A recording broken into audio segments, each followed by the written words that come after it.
Bueno, estamos desde la APAT, la Asociación de Personas que Padecen Acúfenos. Tenemos el honor y la suerte de tener con nosotros a Daniel Drexler, que es el director, fundador del Centro Tinnitus Montevideo, Levo Medical, que bueno, aplican la terapia Levo y ha tenido la gran gentileza y el favor de estar aquí con nosotros para explicarnos más o menos el tratamiento y responder algunas preguntas. Muchísimas gracias. Por favor, un placer estar acá. Eh, Voy a empezar la conferencia haciendo una introducción media genérica del tratamiento con LEVO, la estimulación acústica durante el sueño, y sobre todo tratar de explicar en qué momento estamos ahora. Estamos lanzando la segunda generación del LEVO. Es una generación nueva que creemos que es la innovación del tratamiento del tinnitus más relevante desde la década del 70. Y voy a tratar de explicar por qué tenemos esta visión. Muy rápido, ¿no? ¿Qué es el tinnitus? Una percepción auditiva que no se corresponde con ninguna fuente sonora externa. Entre el 10 y el 17% de la población tiene tinnitus, o sea que más o menos 1.000 millones de personas en el mundo tienen tinnitus, de las cuales solo un 30% consultan buscando una solución. O sea que estamos hablando igual de 300 millones de personas y es una de las patologías con mayor prevalencia e incidencia de todas las que hay en la especie humana. En cuanto a la etiología, muy rápido, solo voy a decir que entre un 4 y un 5% de los tinnitus tienen una causa orgánica de base. Entonces, lo primero que hay que hacer siempre frente a un tinnitus es descartar que haya una causa orgánica de base. Para eso se piden estudios imagenológicos, se piden estudios de sangre y obviamente que se hace la anamnesis y el examen físico correspondiente. Una vez que se descarta que no hay una patología de base, el resto de los tinnitus se catalogan como tinnitus subjetivo idiopático, que la palabra idiopático en la medicina quiere decir algo de lo cual no tenemos una noción clara sobre la etiología. Hoy en día ya hemos avanzado mucho en cuanto a la etiología de los tinnitus subjetivos idiopáticos y sabemos que se deben a un trastorno en el manejo de la información a nivel de la vía auditiva, un desbalance entre la excitación y la inhibición en ciertos grupos neurales que hace que esas neuronas se empiecen a descargar de una manera espontánea, anómala, y generen el tinnitus. En cuanto a la historia de los diferentes tratamientos que se hicieron para el tinnitus, bueno, se han probado muchas cosas, tratamientos quirúrgicos, farmacológicos, estimulación eléctrica, inducción de aprendizajes mediados por neuroplasticidad. Yo cuando estaba cursando la carrera todavía se seguían haciendo cocleotomías, o sea, destrucción quirúrgica de la cóclea, lo cual no solo no solucionaba el problema, sino que lo empeoraba. Lo que pasa es que muchas veces los pacientes llegan tan desesperados al consultorio que le piden al médico, por favor, sáqueme esto, no me importa si me quedo sordo, yo no quiero escuchar el zumbido. Y la desgracia es que, bueno, haciendo una cocleotomía, o sea, destruyendo la cóclea, no solo el problema no se soluciona, sino que se agrava. En cuanto a los farmacológicos, la búsqueda es incesante por parte de las empresas farmacológicas, pero hasta hoy en día no existe un solo tratamiento farmacológico que haya demostrado ser estadísticamente beneficioso para el tratamiento del tinnitus. Se sigue buscando con un montón de drogas, pero no hemos tenido todavía suerte de encontrar un resultado farmacológico. Lo que ha pasado sí a tener una relevancia grande, en particular a partir de la década del 70, los trabajos del doctor Vernon en Portland, en Oregón, en Estados Unidos, es la estimulación acústica como terapia del tinnitus, y obviamente que la estimulación acústica arrancó de una manera y a lo largo de los últimos 20, 30 años ha tenido un desarrollo muy importante y ha desarrollado varios protocolos diferentes, entre los que está el protocolo que hacemos nosotros en Montevideo, que es la estimulación acústica durante el sueño. Entonces hay un consenso actual bastante extendido de que lo más eficiente en el tratamiento del tinnitus es la combinación de estimulación acústica con counseling, ¿no? ¿Qué es el counseling? Bueno, el counseling es todas estas terapias que desarrolló principalmente Hastebrough desde la década del 90 en adelante, que tienen que ver con dar información al paciente, entrenarlo para que entienda qué es lo que tiene y para que se entrene su atención, para no prestar la atención al tinnitus, y también para entrenar el estrés. combinando esas dos cosas, que se obtienen los mejores resultados. Entonces, ¿por qué nosotros tenemos que el Levo es un breakthrough importante en el tratamiento del tinnitus, Levo generación 2? Porque tenemos, por un lado, la estimulación acústica durante el sueño, que activa mecanismos neuroplásticos para la disminución de la intensidad del tinnitus. Lo que hacemos con esto es darle pautas muy precisas al cerebro y a la vía auditiva del paciente para que el propio sistema auditivo, a través de su vertiente eferente, sistema auditivo eferente, logre restablecer el equilibrio entre excitación e inhibición en los grupos neurales que están involucrados. Pero aparte de eso, Levo lo que hace es tener dentro de la propia plataforma un curso para la desensibilización del tinnitus, que en este momento está compuesto por 27 contenidos y 7 audios de entrenamiento, que hace que las dos cosas, las dos vertientes más eficientes, que son la estimulación acústica selectiva, customizada, activa en la generación de cambios neuroplásticos, esté asociada a un proceso de desensibilización dentro de un mismo entorno terapéutico, ¿no? Y con el sostén atrás de un grupo terapéutico amplio, ¿no? En este momento tenemos 14 técnicos trabajando dentro del consultorio y ahí nos prendieron la luz. Una cosa muy importante en el tinnitus, que yo siempre la digo al comienzo de las conferencias, es hay dos extremos en el tratamiento del tinnitus que no son válidos. Por un lado está el extremo de yo vengo con una varita mágica, te toco y te saco el tinnitus. ¿Cuántas veces hemos visto, ¿no?, de ese tipo de apariciones maravillosas a lo largo de los últimos 40 años? Se encontró la solución para el tinnitus, esta es la solución definitiva, te voy a tocar con una varita mágicamente la cabeza, el tinnitus se te va a ir. Y el otro extremo, que es un extremo que lamentablemente hasta los propios colegas lo repiten, es que no hay nada que hacer, ¿no? Usted tiene que acostumbrarse a vivir con esto porque no hay nada que hacer. Yo siempre digo que los dos extremos no son válidos, pero que sí, en el medio, hemos desarrollado particularmente en los últimos 20 años un montón de estrategias muy eficientes para el tratamiento del tinnitus, y básicamente lo que hicimos nosotros con Levo Generación 2 fue asociar a una estrategia de estimulación acústica, que ahora vamos a explicar cuál es, durante el sueño, que ya lo venimos haciendo hace más de 22 años, un curso de desensibilización con un sistema de monitoreo en un proceso de 1 año. ¿Y por qué hablo de un proceso de 1 año y por qué insisto con esto? Esto siempre se lo decimos a nuestros pacientes cuando empiezan el proceso con nosotros. Los cambios neuroplásticos llevan tiempo, la biología es lenta. Reorganizar una red, ¿no?, como una red compleja como ese sistema auditivo, para que se restablezcan los niveles de excitación e inhibición en los grupos neurales involucrados, lleva tiempo, lleva meses.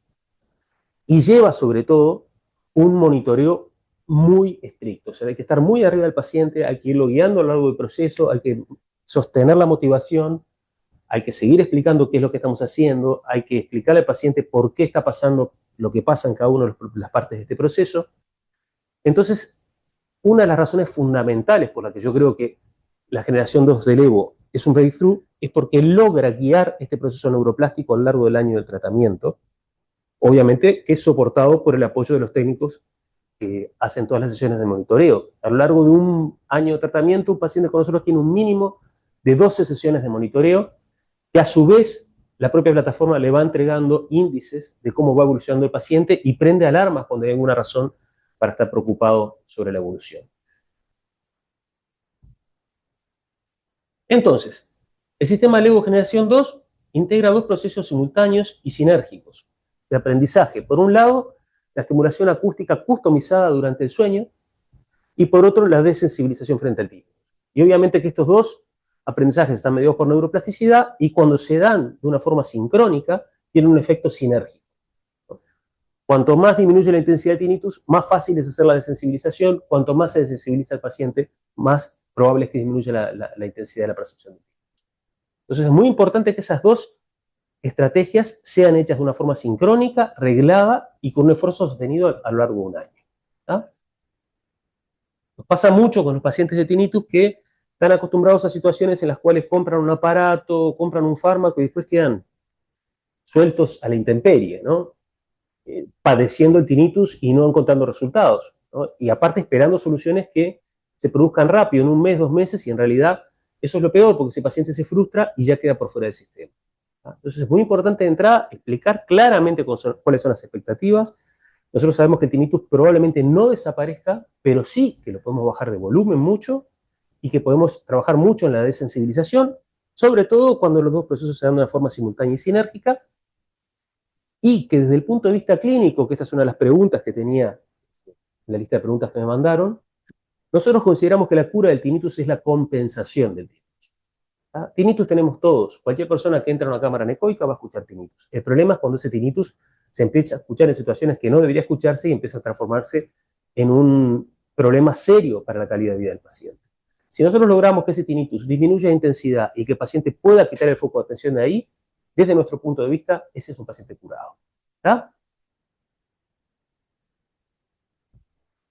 Bueno, entonces en cuanto al primer punto que teníamos de este lado, que es la disminuir la intensidad del tinnitus, esto sí fue bastante revolucionario. Nosotros lo empezamos a plantear en el 98.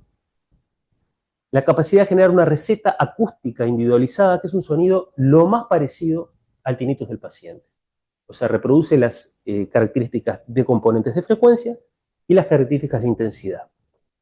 Lo otro también que fue bastante revolucionario en este tratamiento es que lo aplicamos durante el sueño. ¿Por qué lo aplicamos durante el sueño? Bueno, más adelante lo vamos a explicar, pero básicamente yo estaba haciendo mi tesis de neurociencia en un laboratorio que tenía 60 años ya de experiencia de audición durante el sueño, y en el cual se demostró, a partir de los trabajos pioneros de Helio García Aust en la década de 40, de que es posible registrar actividad eléctrica en grupos neurales relacionada con estimulación acústica desde el exterior cuando el animal de experimentación está dormido. ¿Qué quiere decir eso? Que mientras estamos dormidos seguimos procesando información. No es que se apaga el sistema, todo lo contrario. Este es un sistema de radar que siempre lo usamos desde tiempos ancestrales como un radar para avisarnos cuando venía el tigre y nosotros estábamos en el fondo de la cueva, ¿no? O sea, los oídos no tienen párpados, están prendidos las 24 horas. Entonces hay una ventana de oportunidad muy buena para hacer procesos de aprendizaje durante el sueño. Y después vamos a explicar por qué es tan importante eso. En cuanto a la receta acústica tiene exactamente las mismas características, o lo más parecido posible, al tinnitus del paciente, pero aparte, la otra diferencia que nosotros innovamos en el 98 fue que usamos ese sonido por encima del tinnitus, y no por debajo, como plantea Hastebrook en el TRT. Entonces, el tipo de estimulación es customizada, es una receta acústica individualizada con diseño de patrones de estimulación altamente customizados y calibrados. Esto es muy importante. Nosotros nos preocupamos muchísimo por la calibración para entender qué es exactamente la intensidad de sonido que estamos dando dentro del conducto auditivo del paciente, ¿no? Primero, porque es importante que el sonido esté próximo a la hora de generar cambios neuroplásticos, que esté próximo al tinnitus del paciente, o sea, que no esté despegado, pero aparte para tener la certeza de que no vamos a generar daño. Entonces el sistema está calibrado de punta a punta y nos permite diseñar sonido a distancia. Tu sonido lo diseñamos a distancia, ¿no? Tú no estuviste en Montevideo nunca. No. O sea, hicimos un trabajo bastante serio de calibración de todo el sistema para poder saber que esté donde esté el paciente, nosotros sabemos cuál es el volumen que le estamos dando en el conducto auditivo externo, ¿no? Y obviamente que eso también, a medida que fuimos avanzando, sobre todo trabajos de Skyte, que es un investigador alemán en el 2010, y de Noreña Egermont, que son, y Kemper también, que son investigadores muy importantes dentro del área de audición, fueron demostrando de que los mejores resultados se obtenían cuando el sonido estimulante tenía las características de frecuencia del tinnitus del paciente, ¿no? Cuando nosotros empezamos en el 98 nos costaba un poco defender ese punto, por suerte cada vez más se va generando más evidencia científica en torno a ese punto puntual. Entonces, Levo Generación 2, estas son capturas de pantalla de la plataforma, tiene un display que permite que el paciente ajuste la intensidad cada noche antes de irse a dormir, y después tiene capacidad de elegir entre diferentes tipos de auriculares que están calibrados con la plataforma. O sea, si uno elige el AirPod 2, toda la plataforma cambia el sistema de calibración adentro para adaptarse a la salida del AirPod 2, ¿no? Se pueden usar estos auriculares en este momento. Este es el sistema de génesis de sonido. Acá, por ejemplo, estamos generando un sonido de pasabanda de 9000 Hz con un ancho de banda de 1, y acá está la intensidad que estamos dando en cada oído. Pero hay diferentes templates, ¿no? Está el tono puro, ruido blanco, el pasabanda y el cricket. Acá tenemos un cricket en el cual encontramos la frecuencia central en 6.600 Hz. El factor X es el que hace que se abra o se cierre el cricket, o sea, es la distancia que hay entre las diferentes frecuencias. El factor Y es el que marca que haya este tipo de cambio con la intensidad.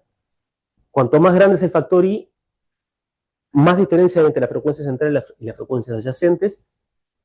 Y el batimiento lo que hace es esa oscilación que tienen los grillos, que podemos cambiarla desde 1 Hz hasta 8 Hz, y eso nos permite también ir emulando el sonido del paciente.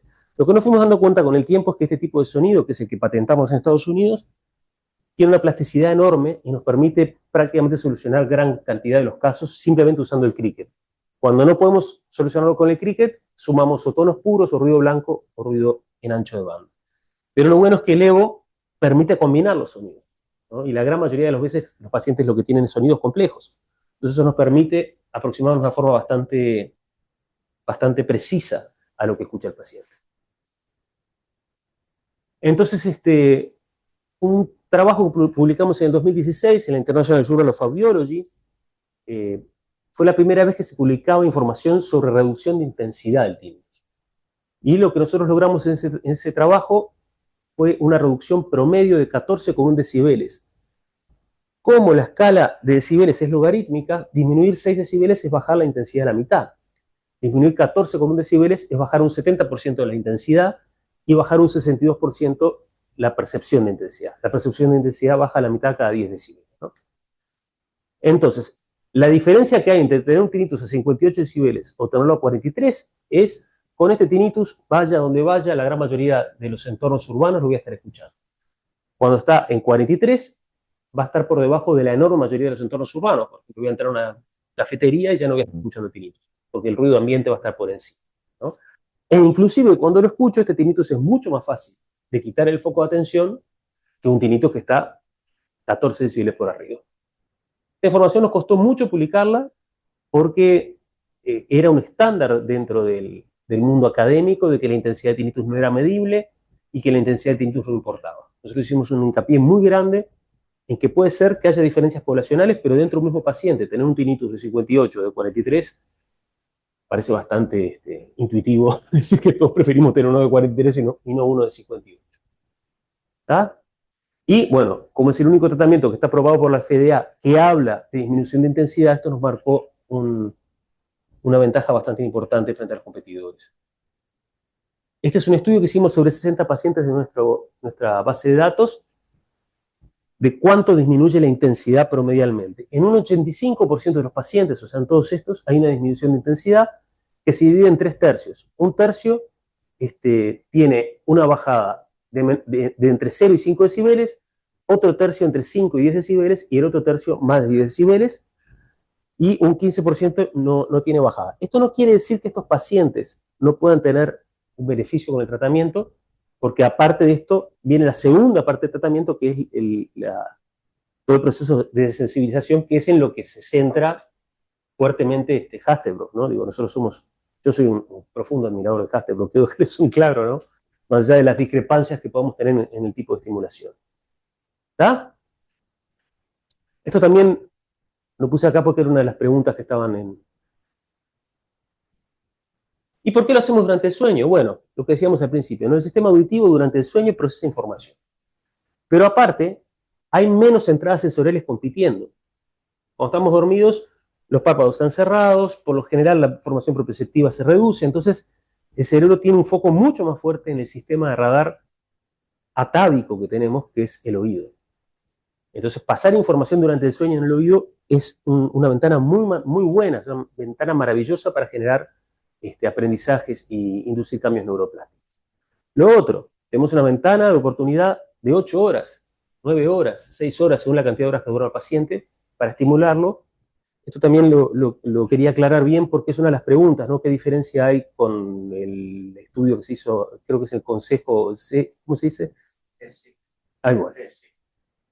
Que ellos hablan de una estimulación diaria de 1 hora durante el día, ¿no? Bueno, acá estamos hablando de una estimulación durante el sueño de 8 horas, de hasta 8 horas. Con 4 horas y media, 5 ya es suficiente, pero sin lugar a dudas, la capacidad de aprender durante el sueño es muy buena, pero aparte no interfiere con las actividades diarias del paciente. El paciente puede seguir haciendo su vida, que de noche va, se pone eso y duerme. El paciente no es consciente de la estimulación mientras la estimulación ocurre. Esa es otra ventaja muy grande, porque si uno se está haciendo el tratamiento durante el día, está pensando en el día. Durante el sueño, te lo pones, te dormiste, listo. Y otra ventaja importante, que esto ya lo hemos mostrado en varios lugares diferentes, es la mejoría en la calidad del sueño. De hecho, el año pasado hicimos una tesis con una estudiante del Queen Mary University de Londres, donde demostramos que mejoraba el insomnio de conciliación y el de mantenimiento, los dos. O sea, la calidad del sueño mejora dramáticamente. También en ese otro estudio del 2016 vimos que la subescala de sueño del TFI, de Tinnitus Functional Index, mejoraba más o menos de 63 a 13 puntos. Una mejora bastante radical en la calidad del sueño. Y por otro lado, todos sabemos que para el paciente con tinnitus el momento más difícil es el momento antes de irse a dormir. ¿Por qué? Porque baja el nivel de ruido en el entorno y el tinnitus se va para adelante, ¿no? Bueno, en ese momento nosotros le damos una herramienta al paciente que hace que no escuche el tinnitus dentro de su cabeza, sino que escuche el sonido viendo afuera, y eso también ayuda a conciliar el sueño. Son muchas ventajas a favor de por qué hacerlo durante el sueño. Bien, eso en relación a la estimulación acústica durante el sueño. En la segunda parte, que es para disminuir la sensibilidad ante el tinnitus, hacemos lo que llamamos el curso de desensibilización frente al tinnitus. Ese curso tiene 3 pies: el entrenamiento de la atención, la gestión del estrés y la revisión de los hábitos, ¿no? Entonces, si nosotros asociamos esto con la exposición al sonido, más darle información al paciente, los resultados obviamente que van mejorando. Este es el curso de desensibilización que está dentro de la plataforma. Acá están todos los contenidos. Los contenidos se llaman nanolecciones. Son lecciones que se leen en un minuto y medio. ¿Cuánto llevaron? Yo también. Yo no he llegado a esa parte ahora. Ah, no llegaste porque No, cuando vos entraste no estaba todo. En enero y luego 6 meses a esa parte de desinfección no he llegado. Perfecto, perfecto. En realidad, el curso está ya cargado ahora porque ahora sí lo estamos por lanzar en Estados Unidos esta versión. Entonces, o sea, son nanolecciones que son así, ¿no? Por ejemplo, la primera, bienvenida al tratamiento del tinnitus con estimulación acústica durante el sueño. En segunda pantalla, o sea, va explicando todo el proceso. Cada una de las lecciones explica una parte del proceso. Esta es la primera parte de iniciación. Sí, sí. Me han preguntado de desapego. Desapego no he llegado. No. Ese sí. Esa sí, esa sí. Sí, sí. Que ahora estaba viendo y digo, sí. Yo creo que no dije desapego, pero puede ser que se me haya escapado. No he llegado al desapego. 6 meses, esa parte ya sí que la he hecho. Sí. Hiciste los Sí, toda la aprendizaje. Y aparte hay audios de entrenamiento que le enseñan al paciente bueno, muchas cosas basadas en terapias cognitivo-conductuales, en mindfulness, a cómo enfocar la atención hacia donde uno quiere, cómo controlar la respiración, cómo controlar la ansiedad, etc.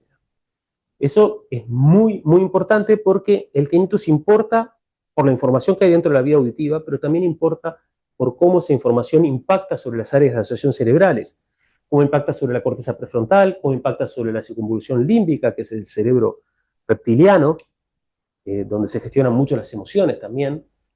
Entonces, claro, es verdad que 2 pacientes no van a reaccionar igual a una misma intensidad de tinnitus, ¿no?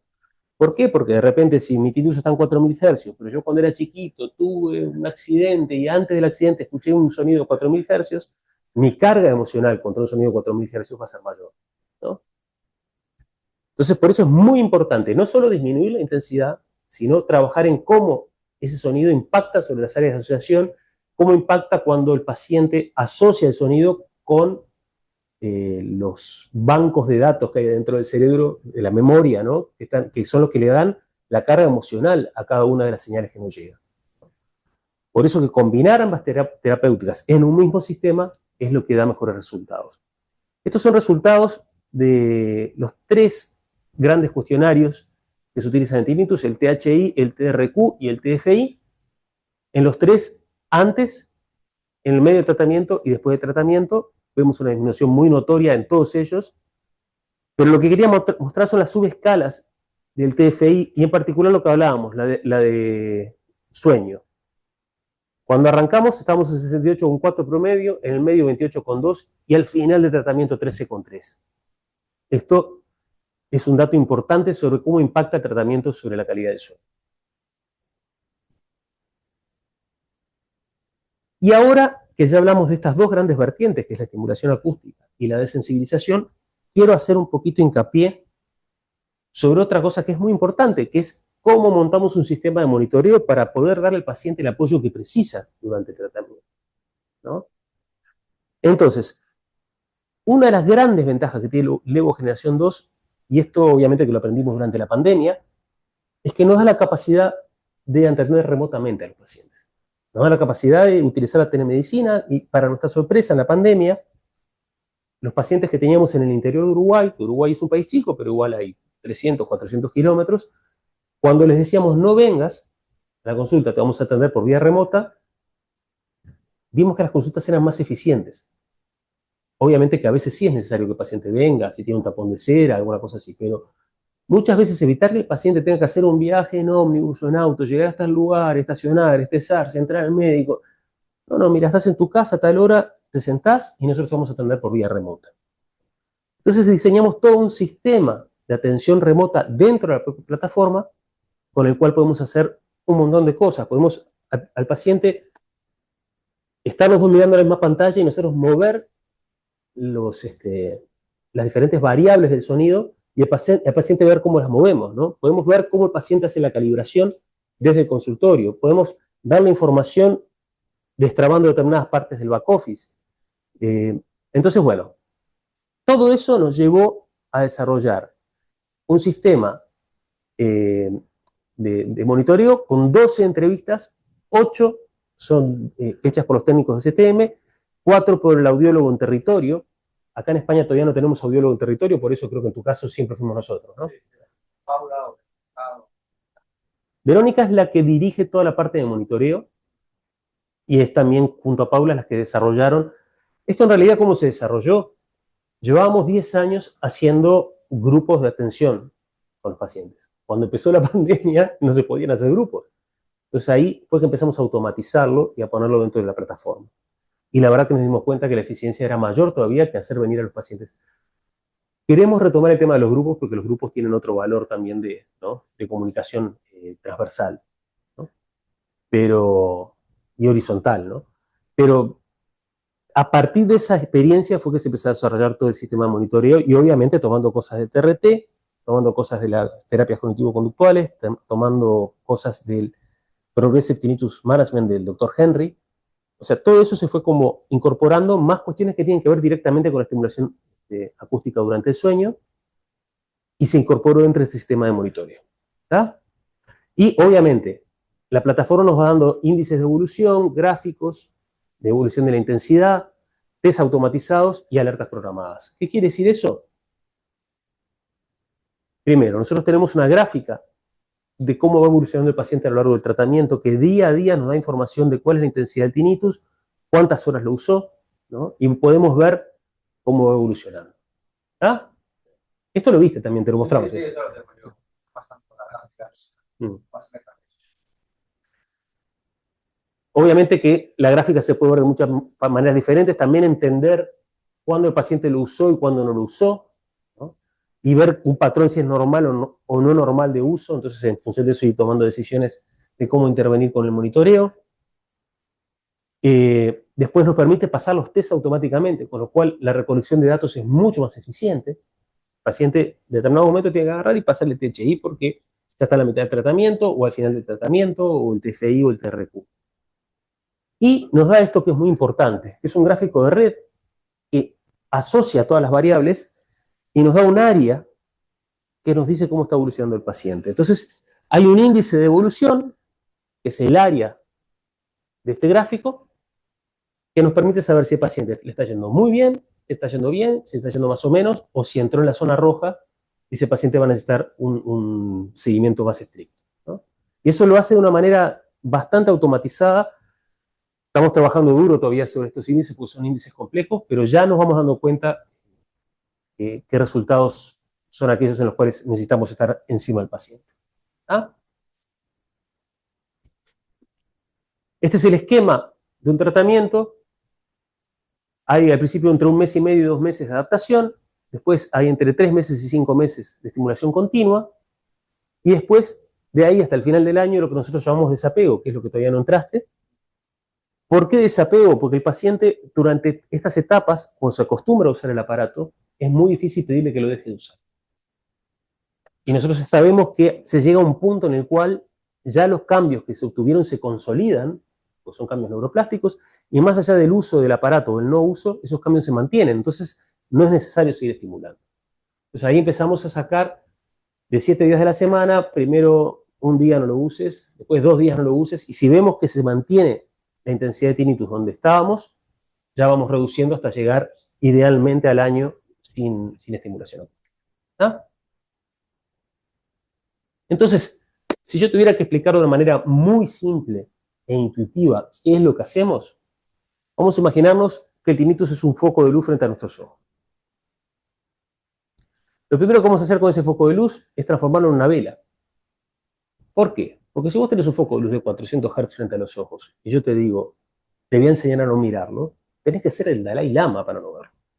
Porque lo tenés acá, por más que no lo quieras mirar, es muy difícil, ¿no? En cambio, si yo te disminuyo la intensidad de ese foco de luz y después te entreno para que no lo mires, podemos llegar a la situación en la cual el tinnitus esté ahí y vos estés atendiendo a otra cosa simplemente. Y eso es lo que nosotros llamamos compensación del tinnitus.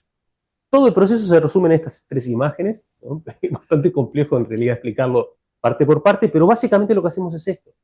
Tenés luz adelante, le bajo la intensidad y te enseño a no mirar. ¿Está? Esta es la estructura actual de Levo Medical, o sea, el Centro Tinnitus Montevideo se fusionó con la empresa Levo Medical, que es la que compró las patentes. O sea, nosotros originalmente las patentes las vendimos en el 2015 a una empresa estadounidense llamada Otto Harmonix, y Otto Harmonix se la vendió a una empresa canadiense, cuyo dueño es una empresa que se llama Starfish, la empresa de ingeniería biomédica más grande de Norteamérica, y bueno, ellos compraron las patentes, las 4 patentes, y la habilitación de la FDA y el registro en la red de hospitales de veteranos de guerra. Este es un tratamiento aprobado por la red de hospitales de veteranos de guerra de Estados Unidos. Entonces tenemos muchos pacientes que vienen desde ese lugar, ¿no? Esta gente de Canadá nos llamó de vuelta, y nosotros ya habíamos desarrollado la versión 2, y entonces ahora lo que hicimos fue fusionar las 2 empresas. Yo quedé en la difícil posición de ser el CEO, cosa que espero rápidamente no serlo más, pero en este momento estoy dirigiendo la empresa. Este es parte de nuestro equipo de Montevideo. Juan es el programador, Verónica es la psicomotricista, que es la directora de monitoreo, Paula es la psicóloga, Martina es mi asistente clínica, pero aparte es la jefa de operaciones. Después está Matt López, que es el director de la parte de ventas en Estados Unidos. Y bueno, pues es un team bastante variopinto, porque hay canadienses, hay irlandeses, estadounidenses, hay un israelí en la parte de regulación, y obviamente que esta es la parte directiva de la empresa. Después, bueno, en Montevideo hay 13, 14 personas trabajando más, y en Estados Unidos también hay un montón.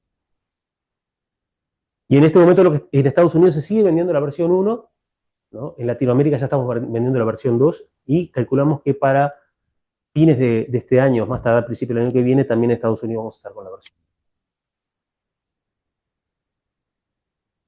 En cuanto a las publicaciones científicas, que preguntaban también, bueno, tenemos todos estos papers publicados. Entre ellos, este paper que está acá fue publicado por un grupo de investigadores dirigido por el Dr. Henry en Portland, Oregón, en un centro de referencia a nivel mundial, que es el Hospital de Veteranos de Guerra de Portland. Ellos lo que hicieron fue comparar los resultados usando Levo y usando el Marsona Device, que es el que se usa como estándar de tratamiento en ese centro, o se usaba en ese momento, año 2018. Y bueno, Levo dio bastante más eficiente, por suerte. Después este es el primer paper que publicamos, es en International Tinnitus Journal. El de International Journal of Audiology es este. Estos son 2 papers que tienen que ver con cómo cambia el procesamiento durante el sueño, o sea, cómo cambian las ondas electroencefalográficas del sueño mientras estamos procesando, para tratar de entender en un futuro en qué etapa del sueño, si es en el sueño en la vigilia o en el sueño, si es en el sueño lento tipo 1, 2, 3 o 4, o si es, por ejemplo, en los periodos REM del sueño. digamos, el sueño paradójico. Esta es la primera tesis que hicimos con el Queen Mary University. Ahora ya tenemos otra más, que es la de sueño, y este año estamos haciendo dos más que también tienen todas que ver con aspectos del tratamiento. Toda esta información está en la página web, o sea que si quieren bajar los papers enteros, a mí particularmente me gusta mucho leer papers. Y en el año 2017 ganamos el premio de Ingeniería Biomédica en Nueva York, el Medical Design Excellence Awards, me dio una medalla de oro, y bueno, también eso fue un impulso bastante importante. Esto es Levo Generación 1, o sea que esto tuviste la suerte de no conocerlo. Nosotros fuimos directo a la 2. Bueno, estos son ya aspectos un poco más de procesamiento, bueno, comparación con otros tratamientos que están en la vuelta. Quería en realidad pasar ahora a centrarme en, en las preguntas que hayan quedado. ¿Cómo estamos de tiempo? Son... También. Ah, perfecto. Sí, sí. El tren sale a las 9, ¿no? El tren sale a las 9. Sí. Saldrá con vosotros dentro. Yo tenía ganas de tener tiempo justamente para las preguntas y para que la gente vaya planteando dudas. Sí. Bueno, básicamente hemos ido recolectando preguntas, intentando unificar de alguna manera, aunque igual ahora voy a intentar pasar por encima de lo que ya se ha dicho, ¿no? Pero bueno, ¿en qué consiste? Ya está. El sistema Levo puede curar el tinnitus o principalmente reduce su impacto. Aquí tenemos esto. Bueno, esa es una pregunta importante, depende de lo que consideremos cura, ¿no?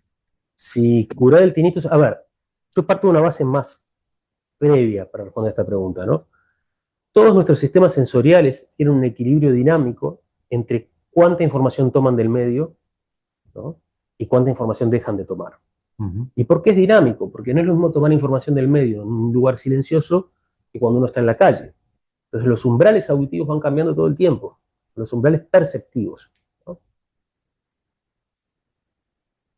Cuando hay algún desequilibrio en ese equilibrio dinámico, ¿no?, cuando, por ejemplo, hay exceso de sensibilidad en determinada situación, inmediatamente pueden aparecer ruidos. Y a todos nos pasó, inclusive antes de tener un tinnitus crónico, que sentimos tinnitus en algún momento, ¿no?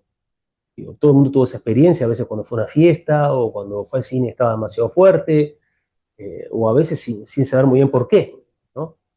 Entonces, nosotros consideramos que el tinnitus existe, que es un problema cuando se descompensa. O sea, cuando empieza a aparecer tinnitus en situaciones absolutamente anómalas, ¿no? Estar escuchando en la calle un ruido que está por arriba del ruido de la calle, eso es un problema. Por lo tanto, consideramos que la cura del tinnitus es la compensación. ¿Ah? Esto lo habíamos dicho durante la charla, pero quería hacer hincapié en eso, ¿no? Es muy importante transmitirle no solo a los pacientes, sino a los colegas médicos. Curar un tinnitus es que para el paciente deje de ser un problema, que lo deje de escuchar durante gran parte del día, o cuando lo escuche sea tan cercano al nivel de ruido de fondo que pueda quitar el foco de atención de ahí. ¿Está? Muy bien. ¿Qué mejoras reales y sostenibles han visto en la calidad de vida de los pacientes gracias a esta terapia? Es obvio que han observado. No, en cuanto a la calidad de vida, es obviamente que se mide a través de los test psicológicos del tinnitus. Sí. Y bueno, esos eran parte de los resultados que hemos mostrado del 2016. También hay resultados de las tesis que estamos haciendo ahora en el Queen Mary University, y también los resultados de los test del estudio que se hizo en Portland, en Oregón, en el 2018. Toda esa información es fácil de acceder adentro de la página web, tanto del Centro de Tinnitus como de Levo Médica. Después hay una pregunta: ¿qué evidencia científica respalda la efectividad del Levo? Creo que ha sido lo suficientemente explícito como para contestar esto ya. ¿Y qué tan confiables son estos datos y qué nivel de mejoría puede esperar un paciente típico? Que ya Hay una cosa muy importante en cuanto a la confiabilidad, que obviamente, inclusive cuando uno no está trabajando con mala intención ética, ¿no? Nosotros en Uruguay decimos que el ojo del dueño engorda el ganado, ¿no? Cuando uno está haciendo un estudio sobre algo que es propio, muchas veces, inclusive aunque no haya mala intención, está tratando de encontrar algo beneficioso. Por eso es que siempre es muy importante, cuando uno trata de llevar unas patentes o un procedimiento a otro lugar, que haya lo que se llama un estudio hecho por una tercera parte imparcial y que sea referente. correcto. Por eso para nosotros fue muy importante el estudio del doctor Henry, en el cual no participamos, hizo con 240 veteranos de guerra de Estados Unidos, y aparte fue un estudio donde se comparó contra otro aparato. Típica pregunta, ¿existen efectos secundarios negativos o riesgos al usar el sistema Levo? Bueno, esa pregunta muy importante, muy apropiada. La FDA, la Food and Drug Administration, es muy rigurosa, es muy dura. Para pasar la primera vez la FDA estuvimos 4 años, y miraron cada coma del sistema, desde cuál era el aparato que usábamos, cuál era la entrada, cómo se cargaba, si no tenía posibilidad de tener descargas en la noche, si no tenía posibilidad de bla, bla, bla. Bueno, todo eso se hizo, y sobre todo se hizo mucho hincapié en que haya un límite de 85 decibeles en el tipo de sonido que se puede sacar. Nosotros no podemos tratar tinitos que estén por encima de 85 decibeles. Y eso tiene que ver con otras de las preguntas que hicieron ahí. Vale. Nuestro sistema está topeado de una forma muy precisa en 85 decibeles, e inclusive, cuando estamos por arriba de 80 decibeles, de 80 y 85, el propio sistema disminuye la cantidad de horas que se puede usar. O sea que por encima de 85 decibelios no funcionaría. La única contraindicación absoluta, el único criterio de exclusión absoluto que tiene el sistema Levo, son tinnitus por encima de 85 decibeles. Ok. Después, ¿qué tipos de acúfenos se ha visto que el tratamiento con Levo no daba resultado esperado? Bueno, sobre todo Sí. acúfenos con más de 85 decibeles. Obviamente que en los acúfenos que son secundarios a patologías orgánicas, por ejemplo, a un neurinoma del acústico, o acúfenos que tienen que ver también con el síndrome de Meniere, donde hay otra patología de base intercurrente, o hay alguna neuropatía o una esclerosis múltiple, los resultados son más pobres. Y también, obviamente, cuando las pérdidas auditivas son más grandes, también los resultados tienden a ser más pobres. Evidentemente, esta constatación de los 85 decibelios la realizáis a través, pues, de una acufenometría, ¿no? Por comparación dentro de vuestro... Nosotros la acufenometría la hacemos con nuestro sistema, porque la acufenometría convencional, que se hace en todos lados, se hace solo con tonos puros o con ruidos blancos, y no se pueden mezclar sonidos. Entonces, por lo general el paciente viene con la acufenometría y te dice, me dijeron que tenía esto, pero la verdad que lo que yo escuché ahí no es lo que yo escucho. Entonces, por eso hacemos la acufenometría directamente con Levo. Una que deriva de una cosa que acaba de comentar, que se me acaba de ocurrir a mí, la interrupción del sueño para ir al lavabo, problemas de próstata y tal, que a veces, pues claro, no duermes de un tirón porque tienes la próstata que te está fastidiando y te despiertas 3-4 veces y luego te vuelves a dormir, en teoría. Funciona igual, ¿no? No pasa nada.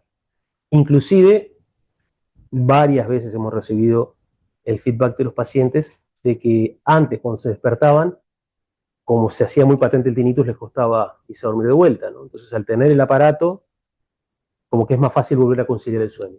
Correcto. Hay varios socios que preguntan sobre tipos de acúfenos de intensidad variable, distinta al despertar, mañanas, tardes. Nunca nadie ha sabido darnos una explicación por este hecho, de esta historia, de este tema. ¿La terapia Levo tiene alguna relación con ello y lo tiene en cuenta? Las que tienen variaciones. A ver, no solo no lo tenemos en cuenta, sino que para nosotros es un elemento fundamental entender la evolución del tinnitus a lo largo del tratamiento. Por eso tenemos estas gráficas de intensidad, que en eso sí somos los únicos, porque el tema de la intensidad del tinnitus, como decía antes, no se toma en cuenta en otras terapias. Por eso para nosotros es tan importante este gráfico de seguimiento del paciente. Un segundito. Acá está. Este gráfico por eso es tan importante. No solo esos pacientes que preguntan si el tinnitus puede tener este cambio de intensidad, los tiene siempre. Siempre, es muy raro que un tinnitus esté fijo siempre en la misma intensidad. Y es muy importante para nosotros entender cómo va cambiando la intensidad. De repente, el primer día de tratamiento, el paciente acá este paciente estaba en 64 decibeles cuando arrancó, ¿no? Y llegó a estar 10 decibeles por debajo, pero tuvo días que estaba 20 decibeles por debajo. Y tuvo días que estuvo por arriba también, ¿no? Entonces, entender esta dinámica no solo es importante para el paciente, ¿no? Para que el paciente pueda entender qué es lo que le está pasando. Para nosotros, como técnicos que estamos haciendo un monitoreo, es fundamental entender esto y tener un reporte diario. Toda esta información, Levo la sube en tiempo real al servidor y nosotros tenemos acceso a ella. Digo, yo la tengo desde el celular. En este celular acá tengo Bueno, debe estar tu gráfico acá, ahora lo voy a buscar. Ahí están 800 pacientes que yo voy viendo cómo van durmiendo el día anterior, ¿no? A veces los pacientes se preocupan y dicen, che, pero esto es gran hermano, ¿qué otra información tenés? Le digo, no, ninguna. Solo sabemos la intensidad del tinnitus y la cantidad de horas que dormí. Correcto. A mí por mucho que se ha intentado, nunca han dado con mi acúfeno por comparación, claro. O sea, en la terapia LEGO, si no acaba de ser el mismo sonido, funciona igual. No tiene que ser exactamente igual, Ajá. ¿no? No hay que ponerse obsesivo. Nosotros lo que hacemos es una escala visual analógica del 1 al 10, donde 1 es, esto no tiene nada que ver con mi tinnitus, y 10 es exactamente igual. Con que tengamos un score por arriba de 6, estamos listos para empezar el tratamiento. La enorme mayoría de las veces empezamos el tratamiento con scores de 8 o 9. Ok. Y bueno, hay alguien que dice que a más ruido, más tinnitus. Sí, Claro, claramente. está claro que eso.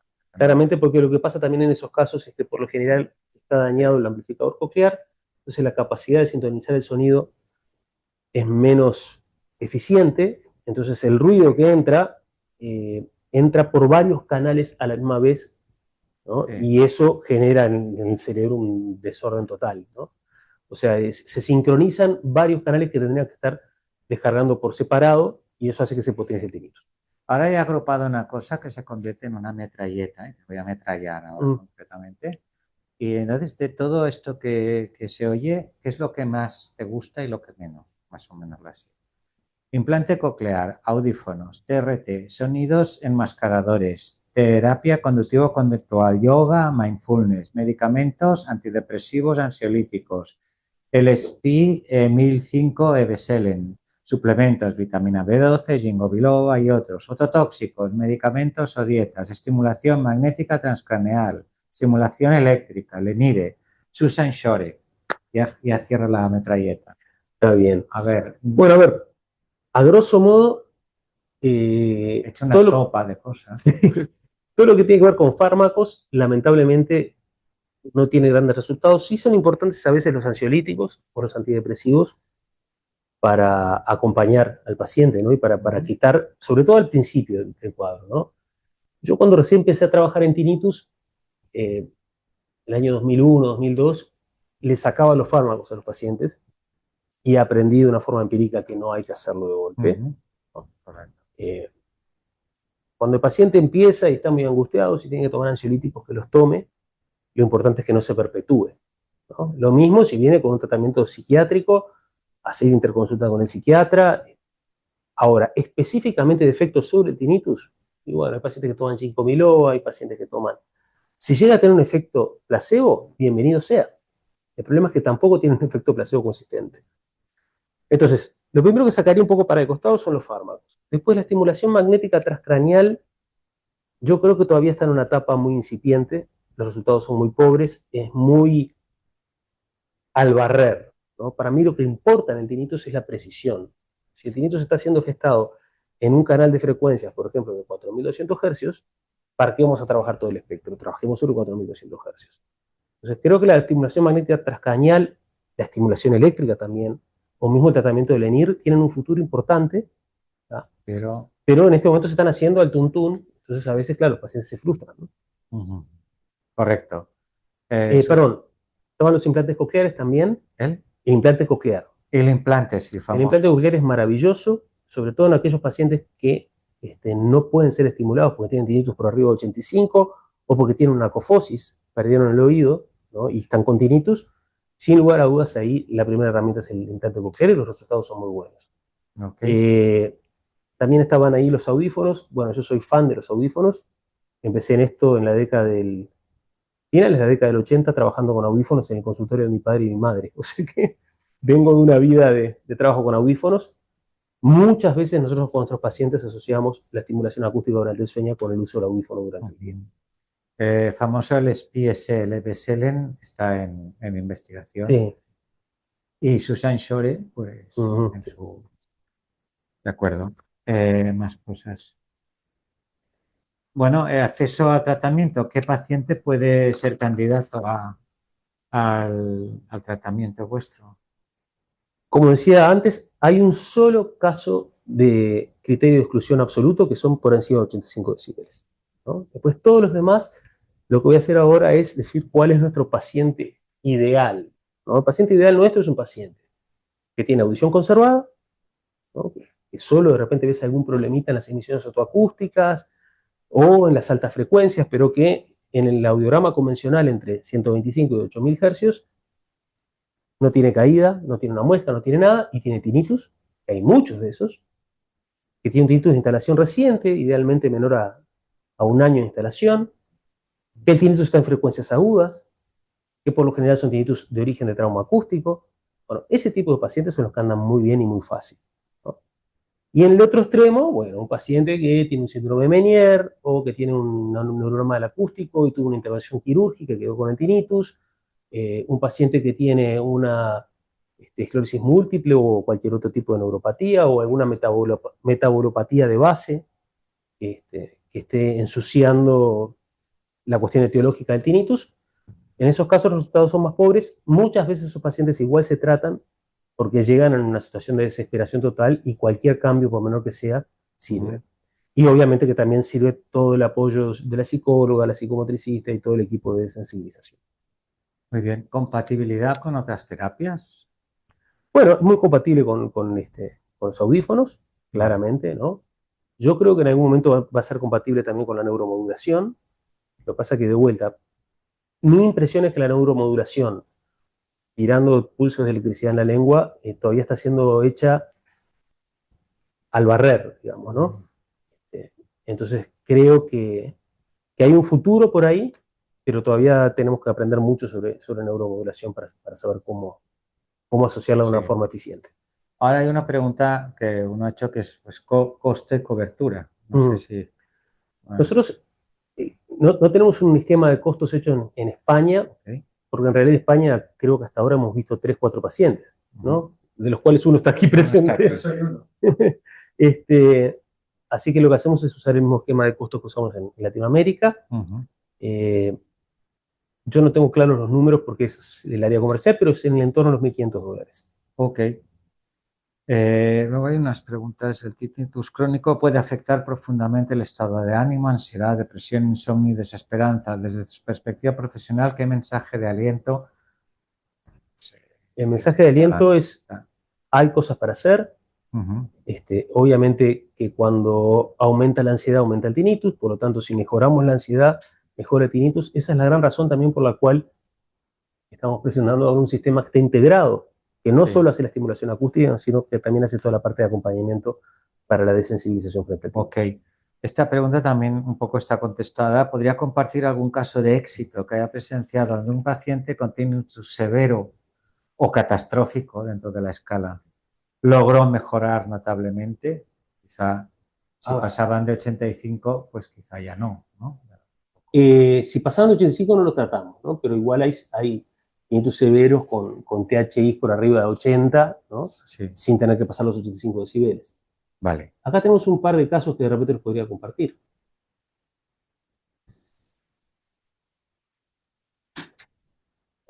Objetivos con la terapia del tinnitus. Bueno, mi objetivo Segundo en que principio es como hasta aquí en su totalidad. Después entendí que bajando como la intensidad podía como acostumbrarme a ese ritmo y que no me moleste. Acá me parece que habría muchos al mismo tiempo. La terapia hizo que fuera para vos más fácil ignorar el tinnitus que enfrentar la función durante el día. ¿Dónde corto esto en esta zona? Sí, me ayudó. Yo creo que esto también va de la mano del trabajo interno que también uno haga, ¿no? Porque cuando te pones modo obse, esto también me ha pasado muchas veces, lo escuchás en todos lados, cuando hay mucho ruido. Ahí paro, ¿no? ¿De Carolina Lea? No. A ver, abrí el de Mauro, que Mauro sí tenía uno bastante. Mauro Nocito es un ingeniero agrónomo que vino bastante desesperado con tinnitus. ¿Cuáles eran tus objetivos con la terapia de tinnitus que hiciste? Y yo lo que buscaba era que bajara esa intensidad de volumen y pudiera aguantar la situación, si pudiera soportar el tinnitus. Nunca pensé que iba a ser la bajada tal como fue.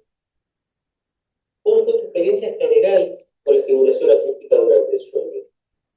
Para mí fue maravilloso, cambió hasta las horas de sueño que tenía, me fui adaptando y fui de a poco bajando el volumen y esperaba que fuera más difícil de lo que realmente fue. ¿La terapia hizo que te fuera más fácil ignorar el tinnitus durante el día?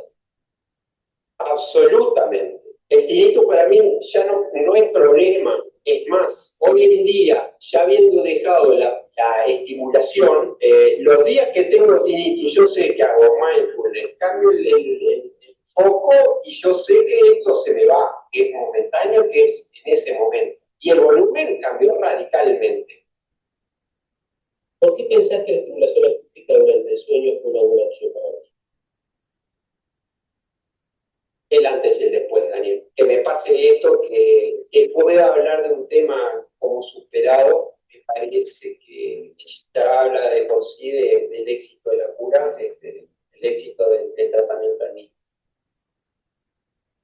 ¿Cómo impacta el tinnitus en tu calidad de vida antes de la terapia y después de la terapia? Era irascible, estaba continuamente con una ansiedad terrible, dormía muy poco, me ponía nervioso muy fácilmente y el tinnitus explotaba en el momento de máximo estrés. Yo ya sabía que iba a tener un pico de estrés cuando empezaba a sonar la alarma del tinnitus. Hoy esa alarma no existe porque prácticamente no existe el tinnitus. Puedo dormir relativamente bien.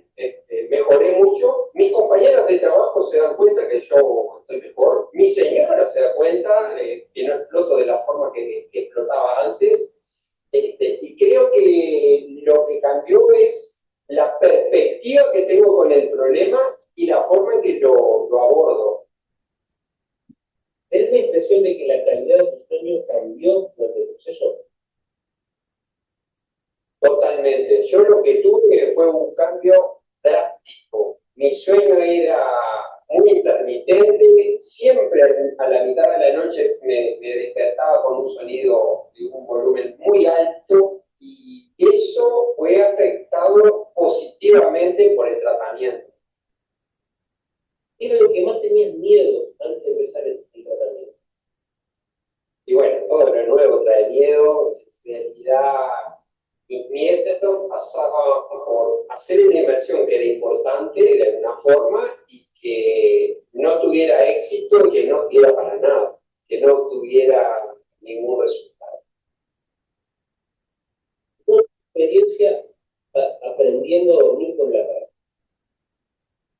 A las 3 semanas yo era una compañía prácticamente. Creo que la primera semana me costó un poco adaptarme, como que me molestaba el audífono. Después como que se fue amoldando mi cuerpo al aparato y el aparato a mi cuerpo. Entonces fue bastante rápido. Escribinos cómo es escuchar tu propio sonido, o sea, tu propio tinnitus, pero reproducido por los auriculares. Escucharlo te sorprende al inicio, por lo menos a mí me sorprendió. Es como que descubrís el sonido que realmente, porque antes lo podía asimilar a otros sonidos, es parecido pero detectar que es ese es como mágico. Si tuvieras que usar una sola palabra para describir tu experiencia con la estimulación acústica durante el sueño. Magia.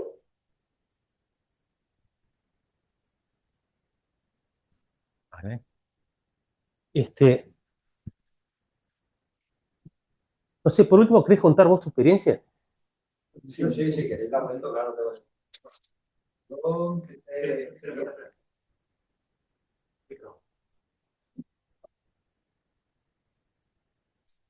Sí, claro. Sí.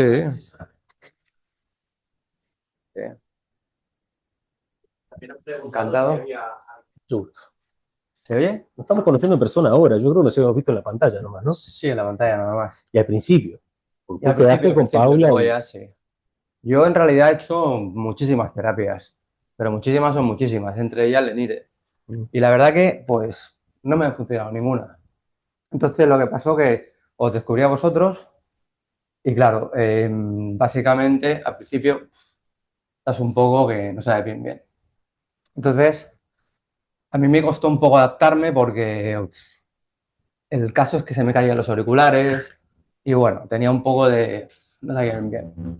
El caso es que bueno, poco a poco me fui adaptando y a día de hoy pues me siento bastante cómodo, me ha reducido la intensidad y estoy mucho mejor. No llevas el año, ¿no? No, llevo 6 meses. Es una cosa importante, ¿no? Porque digo, claro, uno muestra estos testimonios y yo siempre se lo digo a los pacientes, ¿no? Es un proceso largo. ¿Tá? Él mismo cuenta ahí, porque ahora, claro, está con todo ese positivismo de que está contento que se le fue, pero al principio le costó. Los primeros 2 meses que trabajamos, le costaba dormir con los aparatos. Me acuerdo que tuvo por lo menos 6, 7 llamadas desde Montevideo. Él vive en una ciudad que se llama Paysandú, que queda a 400 kilómetros de Montevideo. Y le tuvimos que hacer un seguimiento muy estricto. Había una de las preguntas que a mí me interesaba, porque hay pacientes que dicen que hicieron terapias y el tinnitus les aumentaba. Nosotros demostramos con una de las tesis que hicimos de que al principio de la terapia, en aquellos pacientes en que hay movimientos de oscilación fuerte del tinnitus, sobre todo los que tienen oscilaciones para arriba, ¿tá? Después tienen estadísticamente un mejor resultado al final del tratamiento. Entonces, eso es muy importante aclarárselo a los pacientes, inclusive uno de los contenidos que tenemos en el curso de sensibilización habla de eso, ¿no? Vas a empezar un proceso y puede ser que los primeros días tengas un rebote del tinnitus. Eso es muy angustiante para el paciente, pero para nosotros es una señal de buen pronóstico. Quiere decir que el sistema tiene un estatus neuroplástico consolidado, fuerte, y que tiene la posibilidad de responder al sonido que viene de afuera. Lo peor que nos puede pasar al principio es empezar a pasar sonido y que la intensidad quede fija. ¿No? Esos pacientes que cuando empiezan a pasar sonido empiezan a hacer así, que te llaman los 3 días y te dicen, estoy horrible, no sé qué hacer. Tranquilo, eso es buen pronóstico. Lo que yo sí que notaba al principio es que el ponerte tu propio tinnitus era bastante, me resultaba incómodo, ¿no? Y claro, dormir con ese tinnitus, bueno, vosotros me decíais, si no te va bien, déjalo. Entonces hubo los primeros días sí que me resultaba muy agobiante, ¿no? Me sentía incómodo y yo intentaba forzarme, pero ese propio forzar todavía entrabas en un bucle y digo, me los quito. Y entonces me los quité 2, 3, 4 días, pero llegó un momento en que dije, ostras, ahora parece que estoy más cómodo. Y eso fue un proceso paulatino, pero más rápido de lo que yo me esperaba realmente. En 1 o 2 semanas ya me los puse prácticamente de constante. Yo quiero ver si tengo acá, porque esto lo estamos haciendo, bueno, inclusive la reunión que tuvimos, estamos con una estudiante que se llama Mariam, que es de Irak, que es maravillosa. Ella está haciendo una tesis ahora que la está dirigiendo Verónica, pero yo creo que los resultados acá no los tengo. Luego también sí que he notado que otra cosa que es bastante impactante, que sí que duermes mejor. Yo pensaba que poniéndote tu propio tinnitus y además por encima de tu nivel, digo, va a ser imposible dormir. Si ya me cuesta con mi propio tinnitus, si me lo pongo 1 decibelio o 2 o 3 por encima, todavía va a ser más difícil. Pues no, es al revés. O sea, eso sí que es, además doy fe porque es que yo era súper escéptico con esto. Digo, esto va a ser un infierno. Cuando lleva 2, 3 semanas, pues se puede dormir. Ahí hay un punto central que es exactamente teóricamente, no sé por qué, pero la realidad es esa. Contando, porque mira, en la década del 70 hubo unos papers de un científico llamado Feldman, que él partió diciendo que no importaba la frecuencia ni la intensidad de tinnitus, y gran parte de la construcción que se hizo a posteriori fue sobre ese cimiento, ¿no? Incluyendo todo el trabajo de Hastebrook, que repito, yo soy fan de Hastebrook. He tenido discusiones con él de hora y media, siempre diciéndole, profesor, mire que yo lo admiro a usted, ¿no? Sin lugar a dudas, es el personaje de la academia en el tinnitus. Pero la intuición les dijo a muchos investigadores de que quizás poner el mismo sonido podía ser lo que vos pensaste, sí, el infierno, ¿no? Sí, al principio yo era muy escéptico, digo, no sé si me va a funcionar o no. Pero bueno, insistí y cuando me molestaban realmente, pues me los quitaba. Entonces, bueno, como siempre tú eres su dueño de poder quitártelo, pues te lo quitas. Pero a día de hoy puedo dormir de tirón y ahora vamos a tener problemas para sacarte. Claro, y ahora es un... O sea, nosotros pasamos los primeros 2 meses insistiendo para que lo usen y después decirle no lo uses más. Yo tardé menos de 2 meses en adaptarme, ¿eh? Sí, hay pacientes que menos, se adaptan en menos. 2 semanas, hay pacientes que demoran más también. Pero, Ya no sé. bueno, Puede ser que dentro de un tiempo vuelva. en la mayoría de los pacientes es así. En la mayoría de los pacientes es así. La mayoría de los pacientes lo que pasa es, al año ya llegamos a un punto en el que no es necesario usarlo, pero después aparecen 4 años después porque fueron a un casamiento y tinnitus se les disparó. Entonces quedan en lo que nosotros llamamos planes a demanda, ¿no? Que tienen cargada la aplicación y la usan de repente una vez por mes, o algunos días que se sienten mal. Hay pacientes que han llegado a volver, claro, como nosotros empezamos a usar el tratamiento en el 98, ya tenemos 27 años para atrás, ¿no? Entonces, hay pacientes que han vuelto 20 años después. ¿Sabes que se me descompensó? Me gustaría tener de vuelta la aplicación para poder usarla. Lo normal, y eso es muy interesante, y era para dibujar, pero si el paciente empezó con el tinnitus acá, ¿no? Y bajó hasta acá, puede pasar que después pase 5 o 6 años con el tinnitus en ese mismo nivel, o sea, toda la red se reorganizó y quedó acá abajo. Pero va a una fiesta y el tinnitus sube de vuelta. Pero es muy interesante que el paciente que le sube el tinnitus, para volver de vuelta al nivel de base que se había conseguido, no necesita pasar un año de tratamiento. Con 3 o 4 días se alcanza. ¿Por qué? Porque ahora la huella del sistema está puesta ahí abajo. Entonces, si te corriste del lugar, yo te llevo muy fácil al lugar donde estabas, ¿no? Cosa que no pudiste hacer tan fácil al principio. Tuviste que estar un año entero haciendo un proceso para llegar acá abajo. Pero una vez que llegas ahí abajo, normalmente las compensaciones son muy puntuales. Uh-huh. Yo eso todavía no lo sé, porque como no, no he llegado a ese punto, pero... Es lo que se te viene. Sí que el mismo sonido desde Montevideo. Porque yo... Al mismo sonido que él tiene del Por- tinnitus, habiendo múltiples... Bueno, tenemos una conferencia vía FaceTime, o creo que es Face. Se conectan conmigo, quedamos a una hora concreta y el técnico de sonido te va reproduciendo todas las frecuencias hasta que aproximadamente clava tu tinnitus. Porque en mi caso es 8.000 hercios. Y no es el 100%, como decía él, pero sí que es un 70-80%, que ya es bastante parecida. Una de las cosas que sí que destaco es que yo, por ejemplo, cuando me lo calibro cada noche, claro, primero, a mí el efecto tapón, cuando te pones los auriculares, a veces lo tengo en el izquierdo y a la que te pones los auriculares, como que se te pasa la cabeza automáticamente. No sé exactamente bien por qué, pero tengo ese efecto. Entonces, desarrollando técnicas propias, lo que he descubierto es, me pongo primero el auricular, calibro, me lo saco, y me pongo el auricular y calibro y me lo saco. Entonces me pongo los dos. A pesar de que la aplicación sí que tiene izquierda y derecha y lo puedes mutear, sí que es cierto, pero a mí en mi caso, personalmente, cuando yo me pongo los tapones, ¡pling!, automáticamente pasa a los dos. A pesar de que lo tengo en la izquierda, porque soy muy consciente que lo tengo en la izquierda porque me acabo de acostar, lo pones y ¡pum!, pasa a los dos. Entonces no lo puedo calibrar bien. Entonces lo hago por partes. Porque sí que lo calibro cada noche, eso sí que es importante. Y sí que he visto en mi gráfico que yo empecé en el 60 y pico y ahora estoy en 40 y algo, 45, 48, he bajado. ¿Cuánto empezaste en? 60 y algo creo que era más o menos. Vamos a verlo, porque ¿dónde dejé el celular? Y tengo muchos dientes de... Ahora he entrado como una meseta, pero al principio eran subidas y bajadas. O sea que bueno, esto va... A ver, ¿cómo es el apellido? Gallardo, ¿no? Gallardo, sí.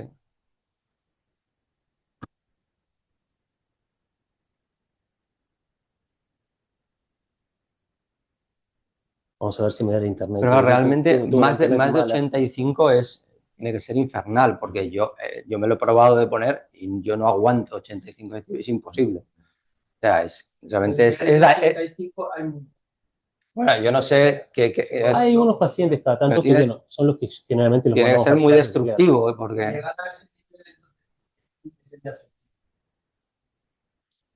no, porque corres el riesgo de hacer más daño. Ya estás en un nivel donde la propia presión sonora puede hacer daño. no Qué tiene... lástima. ¿Tienen internet acá? ¿Del lugar? Sí. A poner wifi.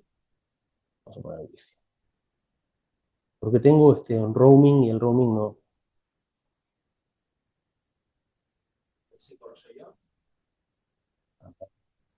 Sí, Coroselló, ¿sí? T mayúscula. ¿Es mayúscula?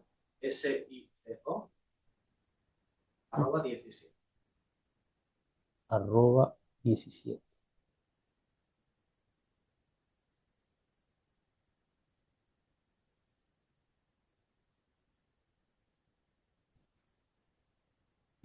A ver si ahora lo agarra. Ahí está tu gráfico. Claro, vos arrancaste con 69 decibeles Sí, por ahí andaba la cosa. y la última estimulación que tengo acá es del 19 de julio, ¿puede ser? Puede ser, sí. Y el 19 de No, julio tiene que haber estabas, más, tiene que haber más reciente. Estamos a 20 y pico, ¿no? puede ser que no la haya levantado todavía. Puede ser que no esté cargada. 51 y 48. Sí, sí, sí. O sea, bajaste en el oído derecho de 69 a 51. Estás en el tercio superior, ¿eh? Mm. Y esto es analíticamente, pero es que yo subjetivamente, a pesar de que tengo el tinnitus, lo percibo de otra forma. No es tan intrusivo en mi vida. Antes había... en la aplicación hay una cosa que es muy buena, que no lo has comentado. Antes de estimular, te salen unas caritas. Ah, Te salen unas caritas. Y yo esto para mí lo he ido siguiendo. Es una muy mala, mala, normal, buena y muy buena. Y eso es cómo diseñó todo el tinnitus ese día, ¿no? Yo al principio de la etapa, los primeros semanas, meses, casi siempre marcaba o mala o muy mala y alguna normal. Los últimos meses, o normal, o buena, o muy buena. Y eso es una cosa que yo me doy cuenta porque clico yo físicamente en ese sitio. Y me he analizado que hace mucho tiempo que no clico ni mala ni muy mala. Con lo cual, mi percepción de tinnitus es mucho más liviana y menos agresiva. Es una cosa que hago yo objetivamente, lo clico yo en el icono. este es el gráfico de red de Miguel y acá se integran todas las variables, incluyendo las caritas, ¿no? Y da este área, o sea, se integra la intensidad del tinnitus, se integra el resultado de los test psicológicos, las caritas, la cantidad de horas que durmió, etcétera. Todo eso se integra y da un número, en este caso, en el caso de él es de 17,8. No, perdón, de 23,17. Entonces, estos son todos los logs. Acá aparecen todos los movimientos que haces dentro de la plataforma, nosotros los vemos del otro lado. Entonces, a veces también nos damos cuenta si estás haciendo bien el proceso de calibración en función de la cantidad de veces que mueves. Que mueves el icono, sí, sí. Bueno, estos son todos los test que se van pasando. Estas son las diferentes recetas acústicas que se hicieron. Se hicieron una primera el 3 de diciembre, después otra el 28 de enero. El gráfico, que es lo que mostrábamos recién, acá con la cantidad de horas que lo usa. Al principio yo tenía los AirPods de primera generación, pero la batería no llegaba. ¿Ves esta banda azul? Claro. Entonces cambié los AirPods Pro, que tenían más horas, porque mínimo tienen que ser 4, son las barras verdes. Y la verdad que ahora sí que... Ahora estás dando verde y estás durmiendo bien. Aquí hubo un fallo de que... ¿ves? Sí, eso fue un fallo nuestro. Un fallo, sí, un fallo. Ya me dijo Verónica que es un fallo. Un fallo nuestro que demoramos una semana en corregirlo. Y la verdad que de momento, de todas las terapias que he hecho, la que me está funcionando, la que estoy más satisfecho, pues cada... Bueno, pues nos quedamos a un horario de aquí. Ellos van más tarde, yo suelo quedar a las 6:30 de la tarde y ellos para allá es un mediodía. Una videoconferencia, una llamada. Ellos me llaman. No, llamamos nosotros. Me llaman ellos. Telefónicamente. Sí, por WhatsApp. Por WhatsApp. Ah, WhatsApp. Ojo, te estamos llamando por WhatsApp, pero ahora vamos a llamar directamente dentro del FaceTime. Sí. Bueno. Porque eso permite también lo que te decía, ¿no? Mostrar cómo se da la vuelta. Nos dimos cuenta que de milagro estamos en un país que está justo en el medio entre Estados Unidos y Europa. Entonces, para tratar pacientes de California o pacientes de Madrid es ideal. No tenemos 9 horas de diferencia, tenemos 4 para acá y 4 para allá. Entonces, ya la secretaria, que es la que coordina todo, tiene claro, tiene un uso horario adelante, diciendo, bueno, no te voy a poner para que vengas a hacer la sesión a las 2 de la mañana. Y otra cosa importante que también he investigado, al principio cuando te ponen los AirPods, cuando duermes se te caen. Se caen. Entonces, investigando en internet encontré como unas siliconas que se lo ponen los deportistas y ataca en esta parte del oído y ya no se te cae. Claro, si tú te pones a estimular y a la hora se te cae el auricular, pues no estamos haciendo nada. Y eso me pasó las primeras días, semanas, me pasaba, dijo, esto se cae. Entonces empecé a investigar, hice algunos trucos, algunos apaños, pero encontré unos, tengo ahí, ahora os los enseñaré. Es muy sencillo, es una silicona que se utiliza para hacer deporte. Y se llaman hooks. Y te aguanta. Sí, cómo no, por favor. Sí. Todavía Gracias, Miguel. Nada. ¿Se oye bien? A ver, en primer lugar, gracias por su favor. tiempo y por su fantástica presentación, bien estructurada y bien. Yo llevo en APAT unos 22 años como psicólogo tratando acúfenos. He visto que si el paciente no le afecta la parte límbica, emocional, es una molestia. Cuando no puede dormir, tiene ansiedad, se obsesiona, tiene miedo, me voy a morir, es cuando el tema se complica. Primero intentamos tratar la parte límbica, emocional, para que el paciente pues, no tenga este miedo, ¿no? Hacemos la habituación, ¿qué es? Que está el estímulo, pero entreno a mi cerebro para que no lo perciba. ¿Con qué? Con terapias, entre ellas esta, / farmacología, depende del paciente.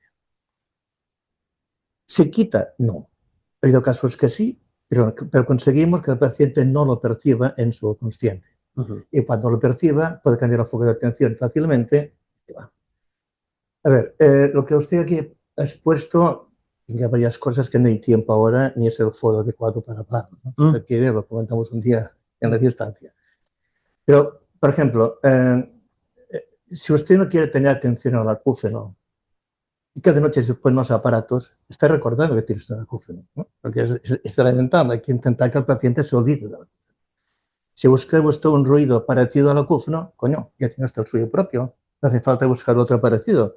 ¿Por qué no se actúa al propio acúfeno que usted ya tiene, que es el sonido más perfecto al suyo?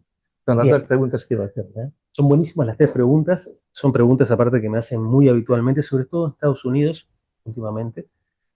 Vamos a empezar al revés. Vamos a empezar por la última, que es la más interesante a mi juicio, ¿no? ¿Por qué usamos el mismo sonido? Yo me encontré con la sorpresa en Estados Unidos de que me hacían esa pregunta y entonces lo primero que hice fue empezar a llamar a Montevideo. Porque el año pasado, sobre todo, estuve 7 veces allá y bueno, fui a la Academia Americana de Audiología a presentar una conferencia y bueno, a la Universidad de Iowa, o sea, en todos los foros más importantes, donde está Tyler, donde está Henry, donde está Hastebrook, y siempre me hacían esa misma pregunta, ¿no? Entonces yo llamé a Montevideo y le digo, che, de los 700 pacientes que había en ese momento en la base de datos, ¿cuántos recuerdan que al final del tratamiento estaban molestos con el sonido?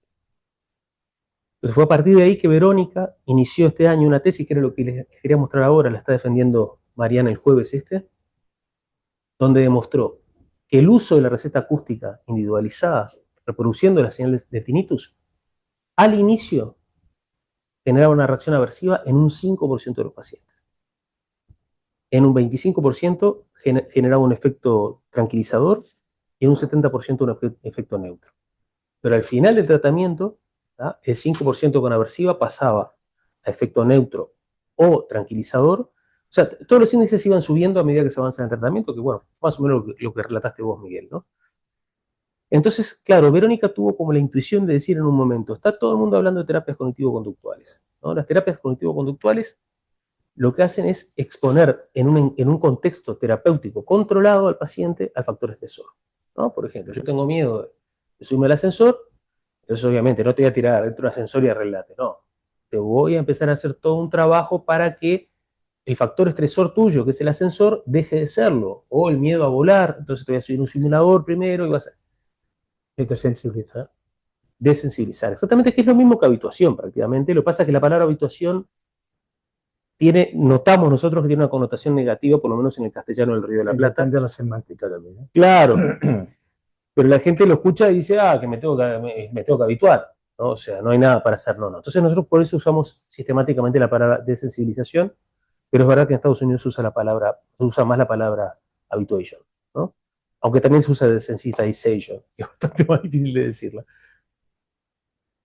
Básicamente yo creo que lo que pasó desde un principio es que esta intuición que estás planteando tú, o que también planteó Miguel, de que escuchar el mismo sonido me va a volver loco, ¿tá? Hizo que no se intentara hacerlo. Yo arranqué de un lugar diferente. Yo arranqué de un fenómeno perceptivo en una mezcla de un disco. En el año 97 estaba mezclando el primer disco, tuve un fenómeno sensorial que dije, ¿qué pasa? ¿No? Habíamos estado grabando un redoblante y el redoblante quedó mal, estuvimos trabajando todo el día en el redoblante, al otro día, cuando fuimos a escuchar la mezcla, el redoblante estaba acá arriba y yo estaba cantando acá abajo. ¿Por qué? Porque cuando el cerebro recibe una información de una forma redundante, al cerebro lo que le interesa es la novedad. Lo que no es novedoso lo tiende a cerrar, ¿no? De momento nosotros estamos acá hablando y en el momento que se apague este ruido que no sé qué es, debe ser el aire, nos vamos a dar cuenta que estuvo todo el tiempo ahí sin que nos diéramos cuenta. Porque ahora no nos da miedo. ¿Mm? Si nos dice miedo, Mm. lo escucharíamos. Lo escucharíamos si No nos diera da miedo, sin lugar a el dudas. cerebro lo ignora. Sin lugar a dudas. Entonces, yo me di cuenta en ese momento, aparte, estaba haciendo una tesis sobre sistemas diferentes, justo, entonces fue bastante intuitivo el tema, pero digo, ¿qué pasa si la señal que el paciente le está molestando, yo se la hago escuchar de afuera para que el propio cerebro diga, esta señal está ahí, entonces no vale la pena percibirla?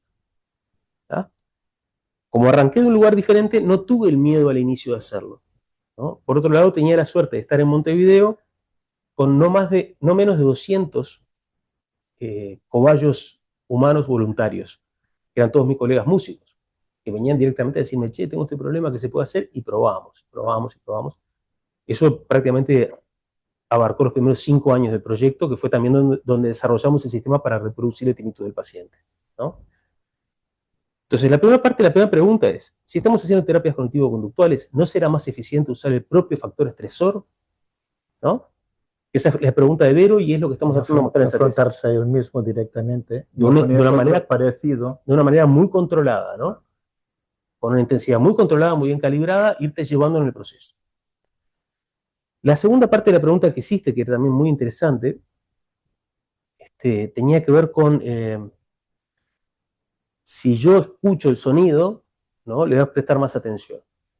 No, si cada noche me voy a poner los cacharritos, voy a estar más obsesionado con eso. Acúfeno, que también era una pregunta que teníamos nosotros. No me puedo distraer, ¿no? Ahora, claro, todos los tratamientos que se hacen durante el día tienen el problema de que no solo estás pensando en tinnitus cuando te lo pones, sino todo el rato que lo estás usando.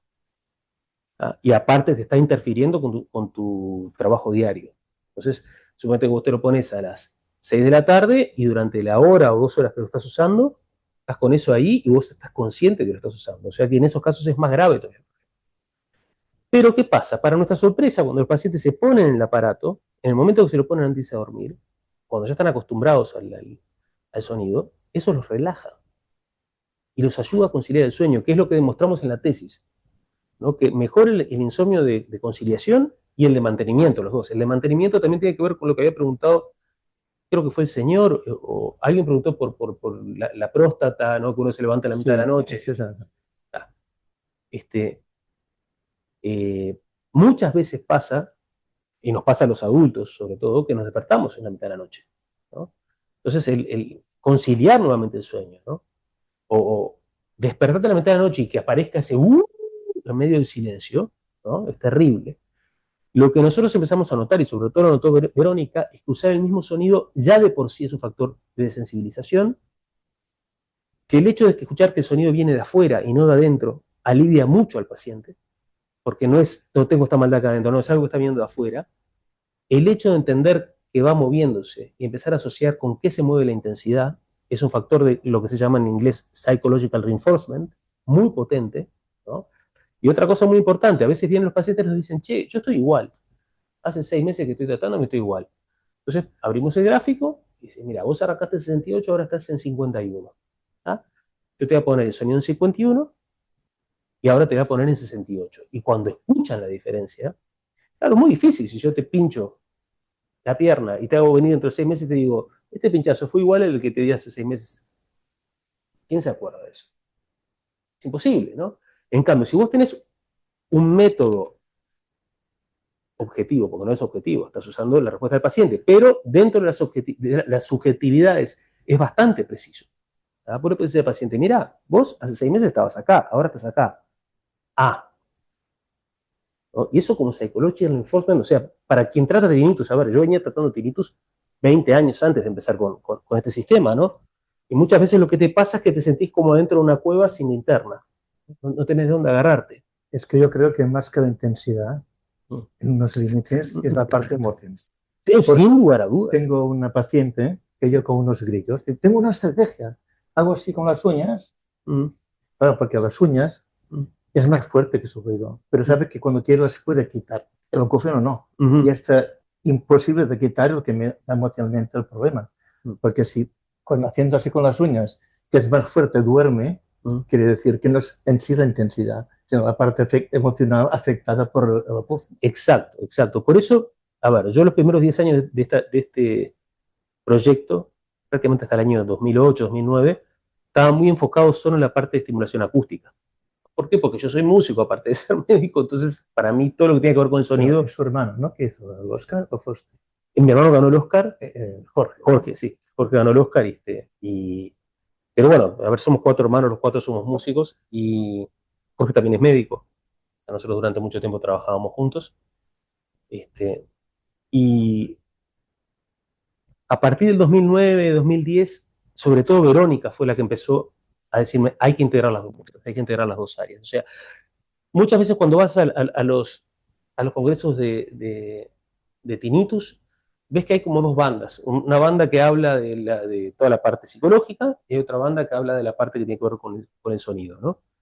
Y Vero empezó a decirme con muy buen tino, no son partes antagónicas. Por eso ese ejemplo final que ponemos, ¿no? Tengo una luz acá adelante, lo que hago es bajar la intensidad y ayudarte a no mirarla. Son dos efectos que son sinérgicos, ¿no? Y si bien para mí 75 decibeles va a ser totalmente diferente que para vos, ¿tá? Dentro de mí mismo, 75 o 65 es una diferencia. No, es que dos personas, misma intensidad, misma frecuencia, uno es un drama y el otro no. Hay unos variables. Pero para la misma persona, si le bajo la intensidad, seguro que voy a tener más eficiencia también en generar toda la parte de sensibilización. Yo a los pacientes cuando llegan al consultorio hoy en día les digo, porque muchas veces les pasa, el paciente viene atrás de una cura mágica, ¿no? Entonces, no quiere sentir hablar de que tienes que hacer un proceso, que vamos a trabajar sobre el entrenamiento de la atención, la gestión del estrés, no quieren escuchar eso, ellos quieren decir, bueno, a ver, me vas a dar sonido y con eso me voy a curar. Yo me tomo mucho rato para decirles, es tan o más importante esto otro como ser de sensibilización que lo que vas a hacer estimulación acústica. Y los mejores resultados se dan cuando los dos están combinados. Yo di unas No. Pero creo que respondí, faltaba una más, ¿no? Pero me parece que eran más. No, es igual. Prefiero que si este es un tema que puede hablar un día, una semana, o una 3 vida. meses, un año. ¿Qué lo que me está pasando?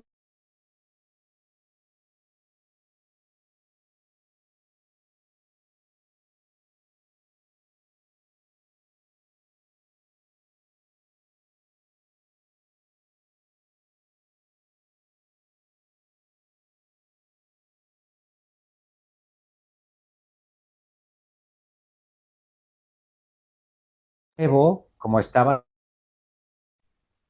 funciona aunque no oigas casi por un oído. Esto es la pregunta. Sí, concreta. Es una muy buena pregunta.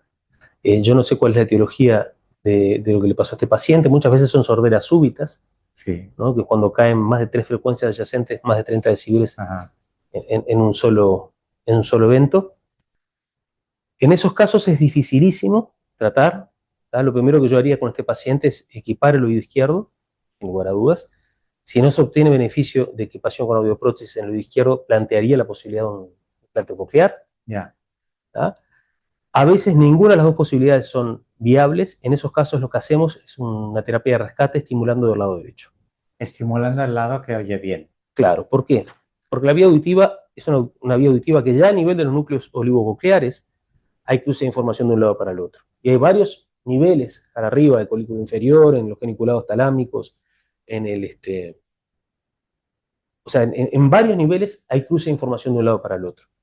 Obviamente que la eficiencia es mucho menor, pero a veces se obtienen algunos beneficios. Ok, respondido. Y luego también hay uno que tiene un nivel catastrófico en principio, según el THI, y con el acúfeno continuo. O sea, bueno, con los años parece ser que sube, pero es continuo, no hay alteraciones. ¿Es candidato también a la terapia? Si está por debajo de 85 decibeles, sí.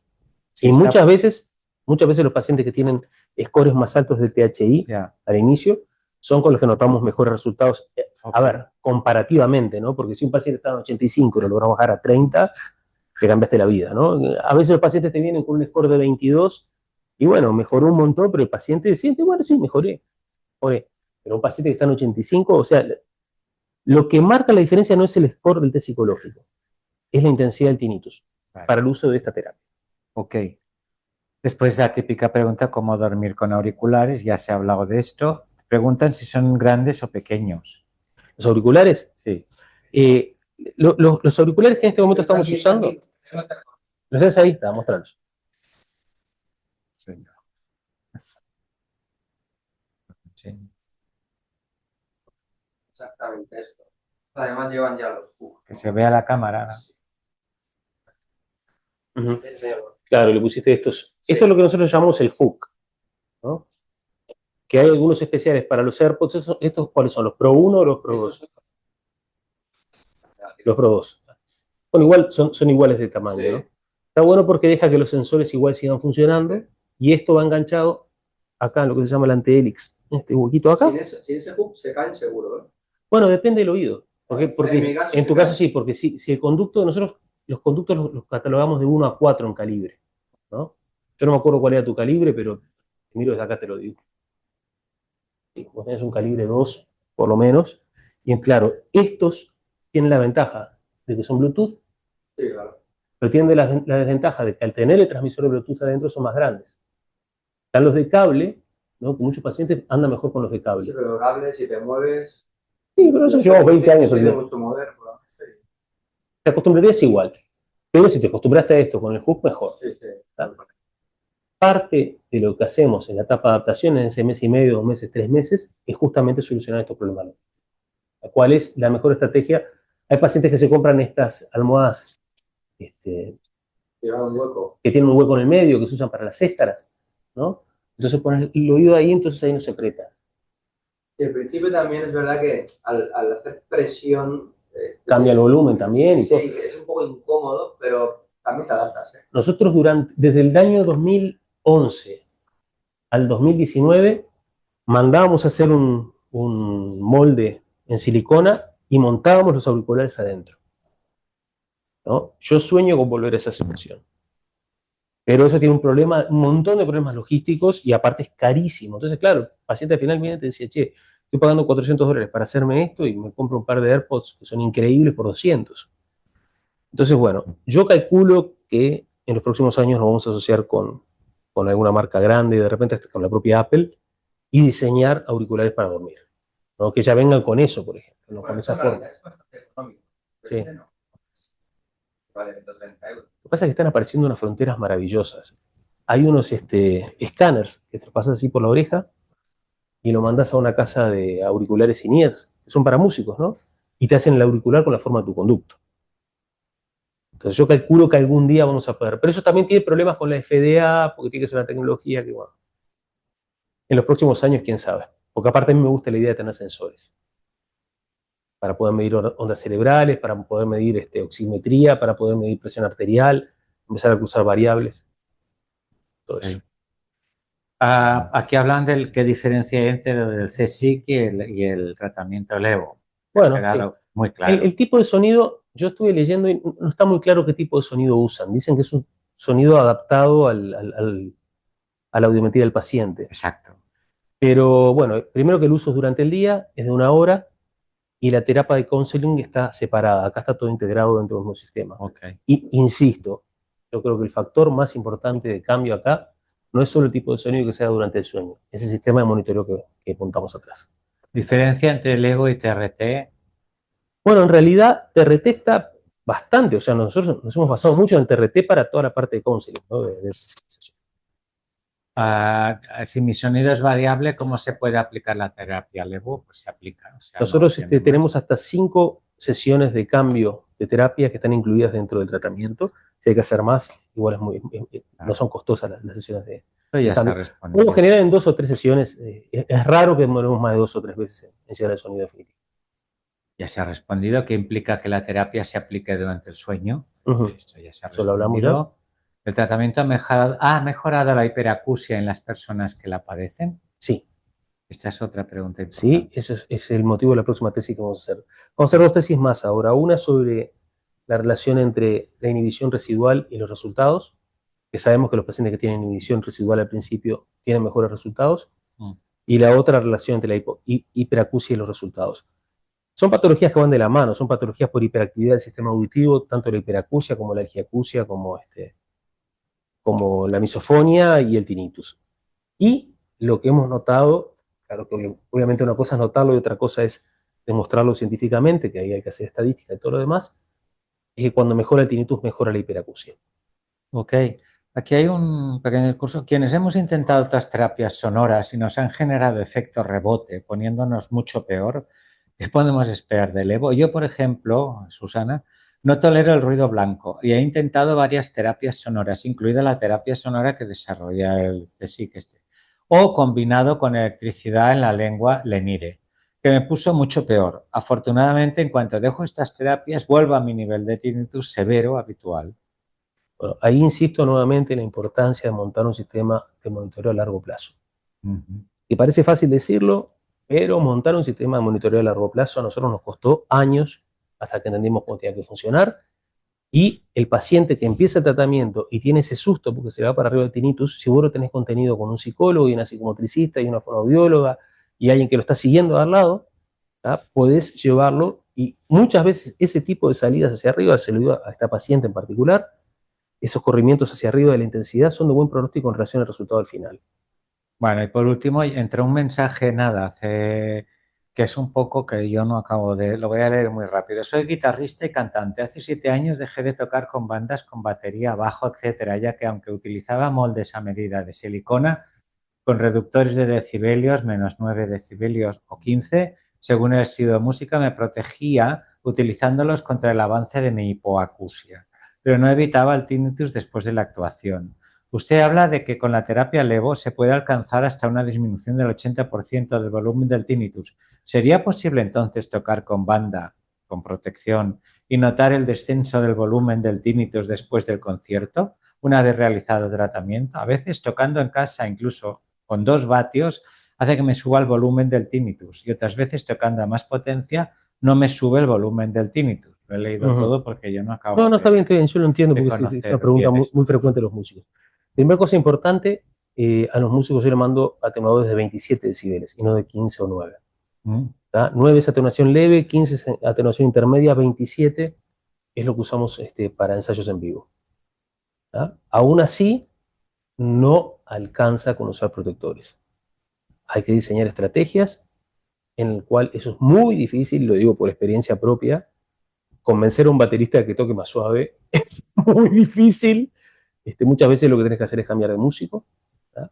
También importa el lugar donde actuás, porque si yo pongo un baterista a tocar acá adentro, obviamente que la presión tiene que ver también con el espacio, ¿no? Entonces no es lo mismo tocar con este baterista en un galpón de 200 metros por 200 metros que tocar acá adentro. Yo llegué a poner a mi baterista atrás de una cortina de baño, ¿no? Y lo dejamos ahí solito, ¿no? Hay un montón de estrategias que hay que tomar para poder hacer música, se puede hacer perfectamente, pero no alcanza simplemente con ponerse protectores. Muchas veces la estrategia más eficiente es, bueno, aparte de poner un decibelímetro y un revólver arriba en el ensayo y decir, bueno, si lo pasamos por arriba de esto, empiezo a disparar, ¿no?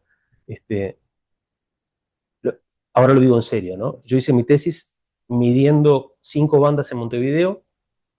Antes de arrancar a ensayar, las llevaba al consultorio, le hacíamos todos los estudios, íbamos al lugar de ensayo, medíamos la intensidad y después del ensayo las medíamos de vuelta. Y los cambios con un ensayo de 2 horas eran muy dramáticos, sobre todo en las bandas que ensayaban por arriba de los 100, 115 decibeles, ¿no? Entonces, la primera cosa importante, conciencia, ¿no? Pongo un decibelímetro arriba de la mesa. Yo siempre cuento una situación, me cayó un chico de 15 años a casa, al consultorio, perdón, con tinnitus. Yo decía, 15 años tinnitus no puede ser, ¿no? Al mismo tiempo, en la manzana donde yo vivo en Montevideo, había lío con una casa donde habían unos adolescentes ensayando y todo el barrio estaba enojado.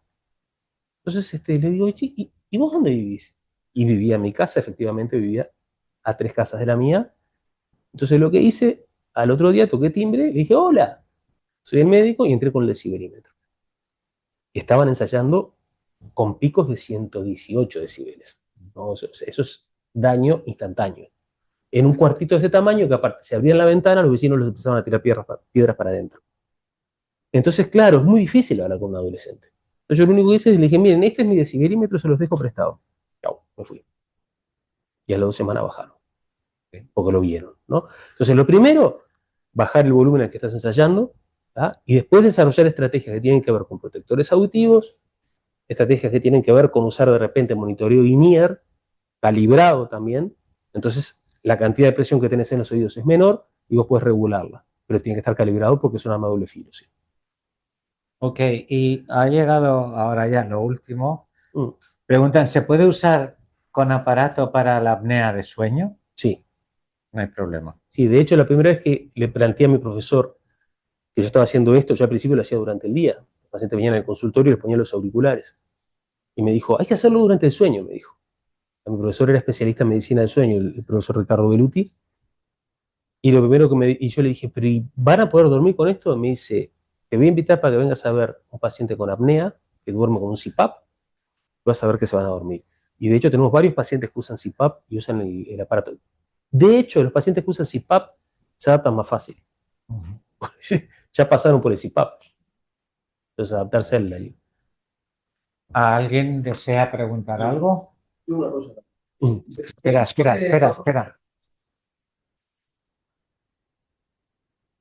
Perdóname. Así es rápido. Veo que la...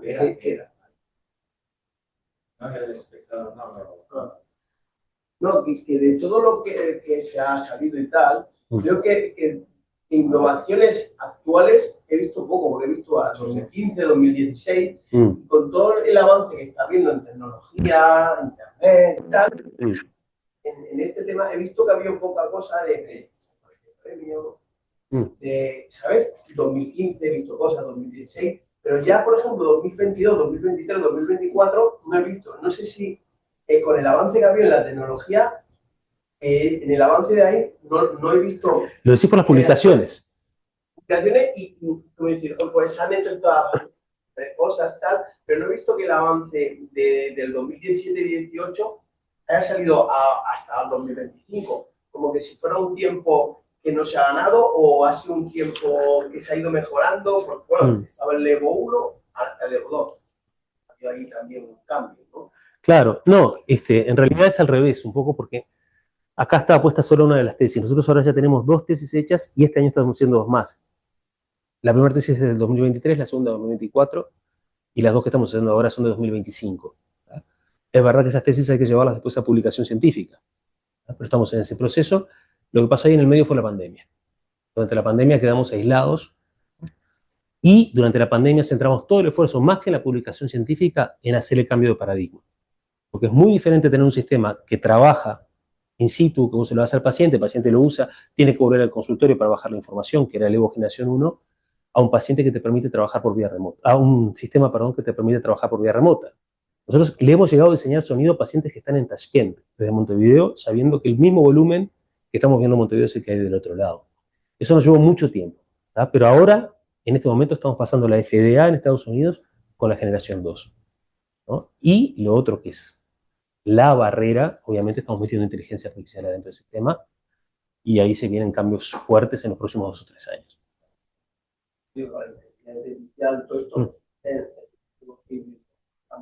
Sí, los cambios se van a dar muy rápido.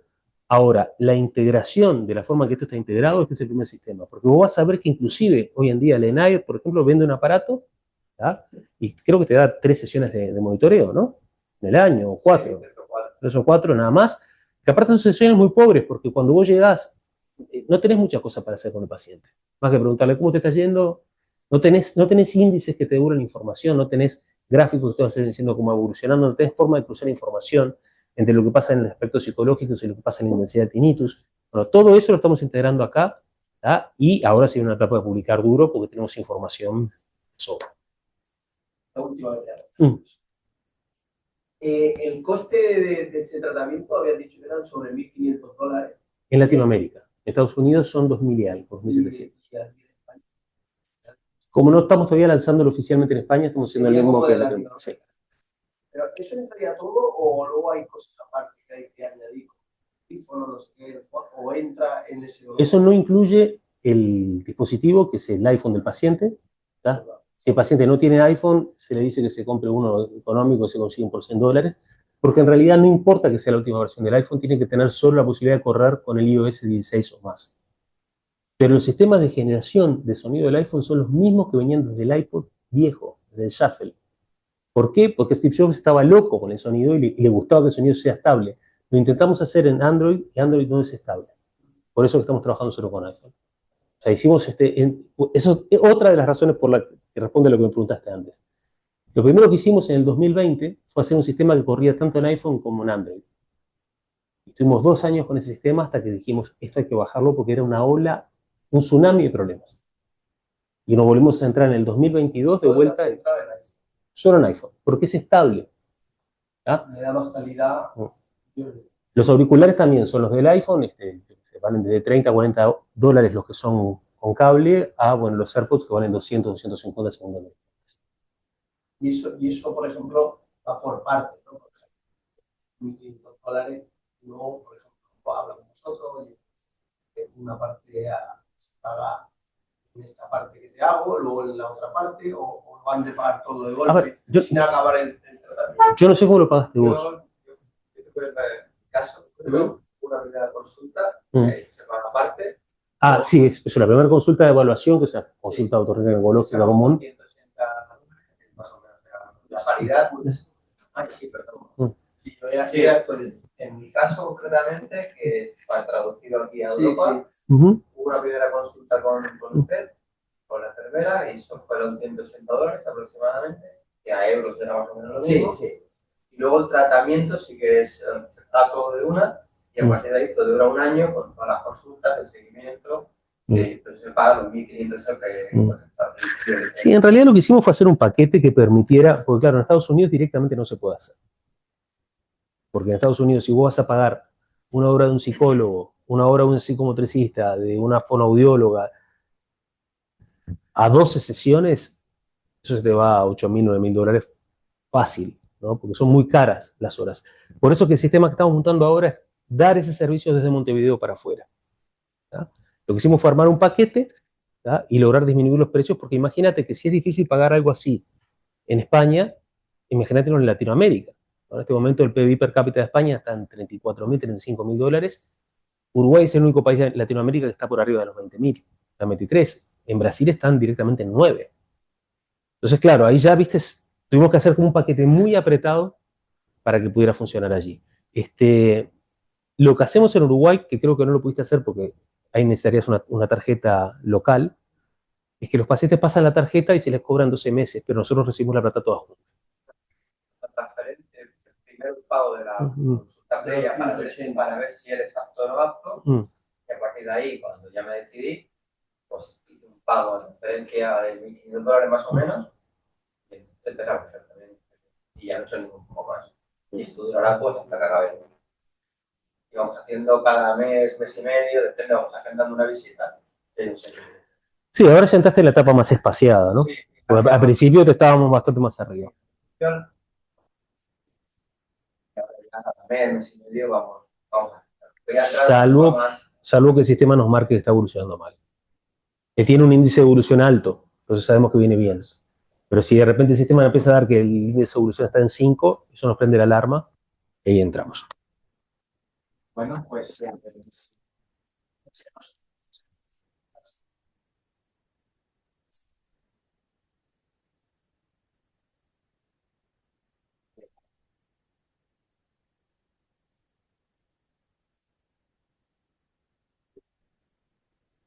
ahora sí, ¿no? Probando. Sí, sí, 1, 2, sí. Vale, de acuerdo. Pues en principio, no sé si estamos. ¿Es una pregunta? La última. No, gracias por la conferencia. Te iba a preguntar aquí, nosotros como asociación, lo que estamos intentando dar visibilidad, pero también entrar en la seguridad social. Entonces, que nos oigan a ver si se pudiera implementar un equipo multidisciplinario, etcétera, para que nos ayudara, para que nos oyeran, que de momento hacen oídos sordos. Yo pregunto si en Uruguay, que es un país que tenéis una seguridad social bastante, creo yo, que si habéis intentado tener relaciones también con la seguridad social, a ver si no sé explicarlo bien, pero si tenéis alguna relación, claro, porque sabemos que Estados Unidos todas estas terapias las cobran, en España también, estamos un poco alejados de la sanidad pública. Es muy buena la pregunta porque aparte Uruguay, casualmente con un presidente de origen catalán, Batlle, ¿no?, instaló la seguridad social a principios del siglo XX. Y el Estado socialdemócrata, se instaló allí antes que en Escandinavia. Aún así, en Uruguay no hay ninguna cobertura para el tinnitus. O sea, nosotros trabajamos absolutamente fuera del sistema, inclusive con los seguros de salud privados. Que recién ahora, como, claro, el caudal de pacientes es muy grande, están empezando a llamarnos para decir, bueno, a ver cómo podemos hacer para que nuestros pacientes queden cubiertos. En Estados Unidos hay seguros privados que cubren, y obviamente los pacientes que están en el Hospital de Veteranos de Guerras, que dicho sea paso, hay 4 millones de pacientes con tinnitus, ex soldados, ¿no? Sí, sí. Esos están cubiertos, pero la enorme mayoría de la población no está cubierta. La empresa madre nuestra está en Canadá, pero en Canadá todavía no estamos presentes en el mercado. Calculamos que en Canadá va a ser más fácil lograr por primera vez estar asociados a algún tipo de seguridad social, ¿no? Y bueno, y habría que ver en España, cada país es diferente en eso, pero es difícil siempre. Y eso que España hoy en día es modelo en seguridad social. Yo sé que ustedes se quejan un montón, pero digo, visto desde afuera es modelo. Históricamente es un modelo a seguir, pero a la práctica tiene muchos vacíos. Muchos vacíos y muchas complicaciones, lo sé. Bueno, pues entonces os agradecemos mucho el esfuerzo por estar aquí como yo agradezco, que somos. Agradezco el espacio. Y nada, todo ha ido bien y gracias por tu colaboración. Gracias a ustedes.